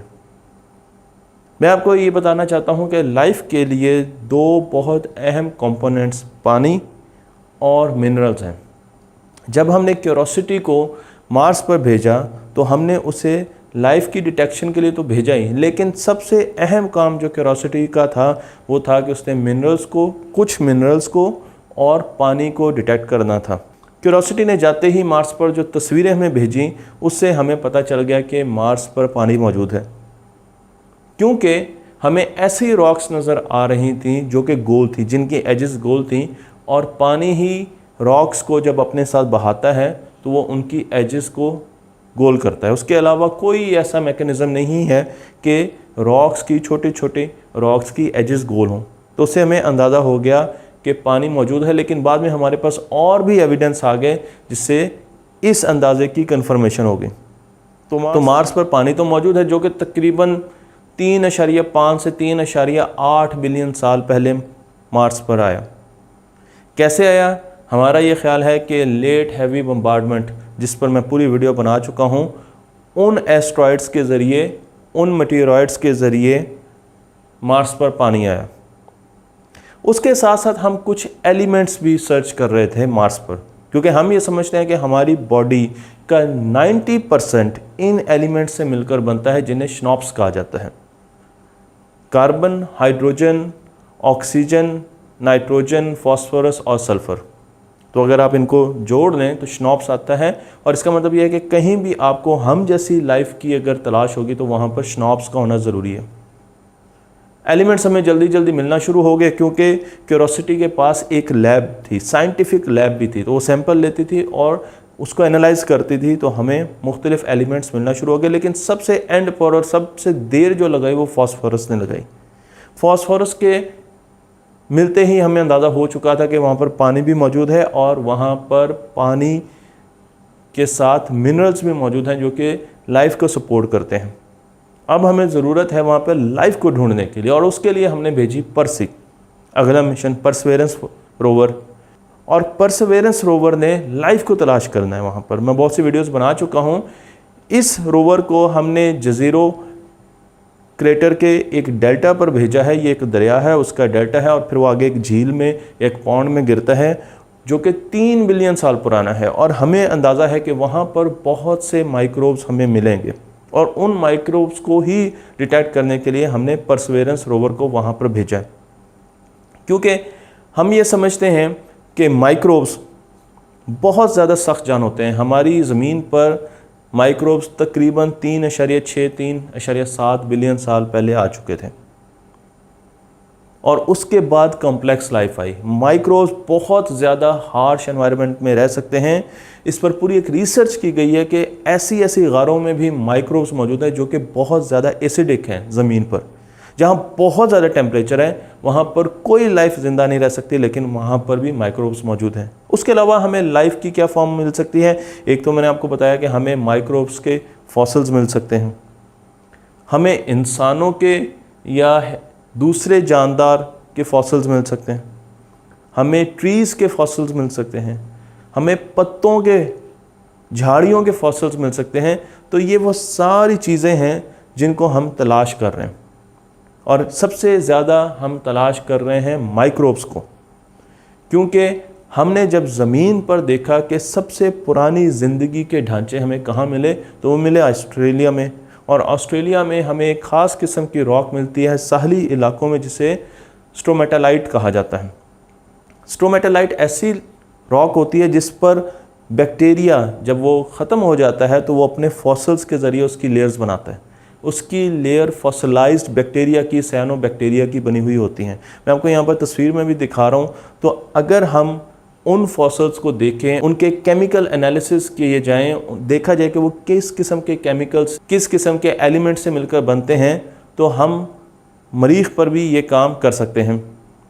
तो हमने सबसे पहले तो वहाँ पर स्ट्रोमेटालाइट रॉक्स को सर्च करना है। मैं आपको यहाँ पर एक तस्वीर दिखा रहा हूँ जिसमें एक स्ट्रोमेटालाइट रॉक है जिसके ऊपर अभी भी बैक्टीरिया मौजूद है, लेकिन आप देखें कि बैक्टीरिया बड़ा एक गुई किस्म का हमें सब्सटेंस दे रहा है, चिपकने वाला सब्सटेंस दे रहा है, जबकि नीचे इसके कार्बोनेट की लेयर है। तो जब ये बैक्टीरिया ऐसा ऐसा ख़त्म होगा तो ये अपने फॉसिल्स छोड़ देगा, और सख्त किस्म के फॉसिल्स छोड़ेगा, अखरोट की तरह के, जो कि इस रॉक को फर्दर स्ट्रक्चर देंगे। जब हमने परसेवरेंस मरीख पर भेजा तो उस पर 23 किस्म के कैमरे लगे हुए हैं।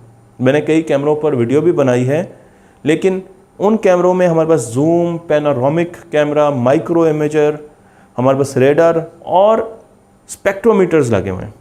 स्पेक्ट्रोमीटर्स में शेरलॉक स्पेक्ट्रोमीटर पर मैं पूरी वीडियो बना चुका हूँ कि वो कैसे चीज़ों को देखता है और कैसे उसको इंटरप्रेट करता है। लेकिन आज हम एक और स्पेक्ट्रोमीटर की बात करने जा रहे हैं। इसका नाम है पिक्सल, क्योंकि हमने एक ख़ास किस्म की रॉक देखनी है जिसे ब्लैक चर्ट रॉक कहा जाता है। इसका ऊपर वाला हिस्सा ब्लैक कलर का होता है और वो बैक्टीरिया के फॉसिल से बना हुआ होता है, जबकि नीचे वाला हिस्सा कार्बोनेट से बना होता है। इसको हम ड्रिल करेंगे, ज़मीन पर ये रॉक मौजूद है, इसको ड्रिल किया जाएगा और उसके बाद जो सैंपल मिलेगा उसकी स्पेक्ट्रोस्कोपी की जाएगी और हम उसके रिजल्ट्स अपने पास सेव कर लेंगे। और जब हम मार्स पर जाएंगे तो फिर इसी किस्म की रॉक को हम ढूंढेंगे, उसकी ड्रिलिंग करेंगे और उसके रिजल्ट्स को लेकर आएंगे ज़मीन पर, एनालाइज करेंगे और देखेंगे कि क्या वहाँ पर ज़िंदगी के आसार हैं। मैं आपकी मुलाकात करवाता हूँ एक साइंटिस्ट जिनका नाम है डॉक्टर एबिगेल ऑलवुड। ये नासा की साइंटिस्ट हैं और इनका काम ही यह है कि इन्होंने फॉसिलाइज्ड बैक्टीरिया पर पीएचडी भी की है, नासा के साथ काम कर रही हैं और मरीख पर ज़िंदगी की तलाश कर रही हैं और चाहती हैं कि वो इस किस्म की टेक्नोलॉजी बनाएं जो कि इस फॉसिलाइज्ड बैक्टीरिया को डिटेक्ट कर सकें। क्योंकि मार्स पर हम टेलीस्कोप तो लेकर जा नहीं सकते कि हम डायरेक्ट मेजरमेंट ले लें और बता दें कि बैक्टीरिया मौजूद है। हमें इनडायरेक्ट मेजरमेंट लेनी होगी और इनडायरेक्ट मेजरमेंट के लिए इन्होंने डिज़ाइन किया है, इनकी टीम ने डिज़ाइन किया है पिक्सल, एक स्पेक्ट्रोमीटर जो कि एक ख़ास किस्म की रेडिएशन सैंपल पर डालेगा। सैंपल के अंदर जो एटम्स मौजूद होंगे, जब उनके साथ ये रेडिएशन जो कि एक्स-रे और गैमा रेज की होंगी, उनके साथ जैसे ही ये रेडिएशन टकराएंगी वो उनको अपनी एनर्जी देंगी, इलेक्ट्रॉन जंप करेगा, उस एटम से बाहर निकलेगा, एटम आयोनाइज हो जाएगा और एक दूसरा इलेक्ट्रॉन उस होल को फिल करने के लिए उसके अंदर जंप करेगा और फिर हमें एटम एक रेडिएशन देगा। और उस रेडिएशन के एनर्जी गैप से, उस रेडिएशन के रंगत से हमें पता चल जाएगा कि कौन से एलिमेंट का वो एटम था जिसने ये सारी एक्टिविटी की। मैं आपको यहाँ पर एक तस्वीर भी दिखा रहा हूँ, तो आप इस तस्वीर में भी ये पूरा मैकेनिज़्म देख सकते हैं और इससे हमें एलिमेंट एनालिसिस में बहुत ज़्यादा मदद मिलती है। तो हम रेडिएशन देते हैं और रेडिएशन आउटपुट पर आती है और उसके साथ हम मुख्तलिफ़ किस्म के एलिमेंट्स मिनरल्स में देखते हैं, रॉक्स में देखते हैं और हम एलिमेंट्स को उनकी शनाख्त प्रेड कर सकते हैं, उनका सिग्नेचर मालूम कर सकते हैं। यही काम करता है planetary instrument for x-ray lithochemistry pixel, जो कि सब मिलीमीटर लेवल पर जाकर मेजरमेंट करता है। और उसका प्रोसेस जो मैंने आपको समझाया है कि किस तरीके से एक्सरे को एक मटेरियल पर शाइन करता है और उस मटेरियल से निकलने वाली फिर एक्सरेज को, फ्लोरेसेंस को हम रीड करते हैं और उससे अंदाज़ा लगाते हैं कि इसके अंदर क्या क्या एलिमेंट्स मौजूद है। तो हमने ज़मीन पर यह काम किया, मुख्तलिफ़ एलिमेंट्स की चीज़ें, ग्रेन, सीमेंट, वेन्स, कंक्रीट, ये सारी चीज़ें लीं और उनकी स्पेक्ट्रोस्कोपी की और रिज़ल्ट अपने पास महफूज कर लिए। जब पर्सी वहाँ पर जाएगा तो वो सबसे पहले चर्ट रॉक जिसकी हमें तलाश है उसको ड्रिल करेगा, उसका सैंपल लेगा। सैंपल ट्यूब मैंने आपको यहाँ पर दिखाई है। सैंपल ट्यूब आएगी सोर्स के सामने, उसके ऊपर एक्सरेज बरसाई जाएंगी और फिर उसका डेटा कलेक्ट किया जाएगा। वो डेटा ज़मीन पर भेजा जाएगा जहाँ पर इस पर और भी ज़्यादा एनालिसिस किए जाएंगे। यहाँ पर एक चीज़ ये भी वाज़ेह कर दूँ कि ये जो हमारे पास सैंपल्स हैं ये भी ज़मीन पर लाए जाएंगे। हम इनका एनालिसिस भी ज़मीन पर करेंगे और फिर ग्राफ ड्रॉ करेंगे। जिस तरीके का ग्राफ आपको मैं यहाँ पर दिखा रहा हूँ, जहाँ पर हम फोटोन एनर्जी को काउंट कर रहे हैं और किलो इलेक्ट्रॉन वोल्ट्स में फोटोन एनर्जी को मेजर कर रहे हैं। तो जब हमें एक लेवल पर फोटोन एनर्जी मिलती है तो हमें पता लगता है कि यहाँ पे क्रोमियम है, इस काउंट पर हमारे पास आयरन है, अगर इस एनर्जी पर ये काउंट आया तो निकल होगा, अगर इस एनर्जी पर ये काउंट आया तो हमारे पास जिंक इतना है। तो इस तरीके से जिंक का अपना फोटोन एनर्जी लेवल है जो कि एक्सिस पर आपको प्लॉट हुआ नज़र आ रहा है। तो इस तरीके से तमाम एलिमेंट्स के फोटोन एनर्जी लेवल डिफरेंट होते हैं और जब हम स्पेक्ट्रोस्कोपी करते हैं तो उनके काउंट को मेजर करते हैं और हमें वहाँ से एलिमेंट्स मिलना शुरू हो जाते हैं। तो हमारे पास दो किस्म के स्पेक्ट्रोमीटर्स थे। एक पिक्सल था जिसको हमने इसमें डिस्कस किया जो कि हमें एलिमेंट लेवल पर लेके जाता है, हमें बताता है कि इसमें फेरस है, हमें बताता है कि इसमें कैल्शियम है, बहुत से एलिमेंट्स के बारे में बताता है। जबकि दूसरा स्पेक्ट्रोमीटर हमने शर्लॉक को स्टडी किया था जो कि हमें बताता है कि इसमें ऑर्गेनिक मटेरियल है, इसमें कार्बोनेट्स हैं, वो हमें और ज़्यादा इन्फॉर्मेशन उनके बारे में देता है। तो इन दोनों स्पेक्ट्रोमीटर से जो इन्फॉर्मेशन हमें मिलेगी उससे हम उस रॉक को डिटेक्ट करेंगे, उसको एनालाइज करेंगे, केमिकली एनालाइज करेंगे और देखेंगे कि क्या वहाँ पर हमें ऐसे एलिमेंट्स मिल रहे हैं जो हमें ये बताते हैं कि यहाँ पर बैक्टीरिया कभी किसी ज़माने में मौजूद है, बैक्टीरिया के फॉसिल्स वहाँ पर मौजूद हैं।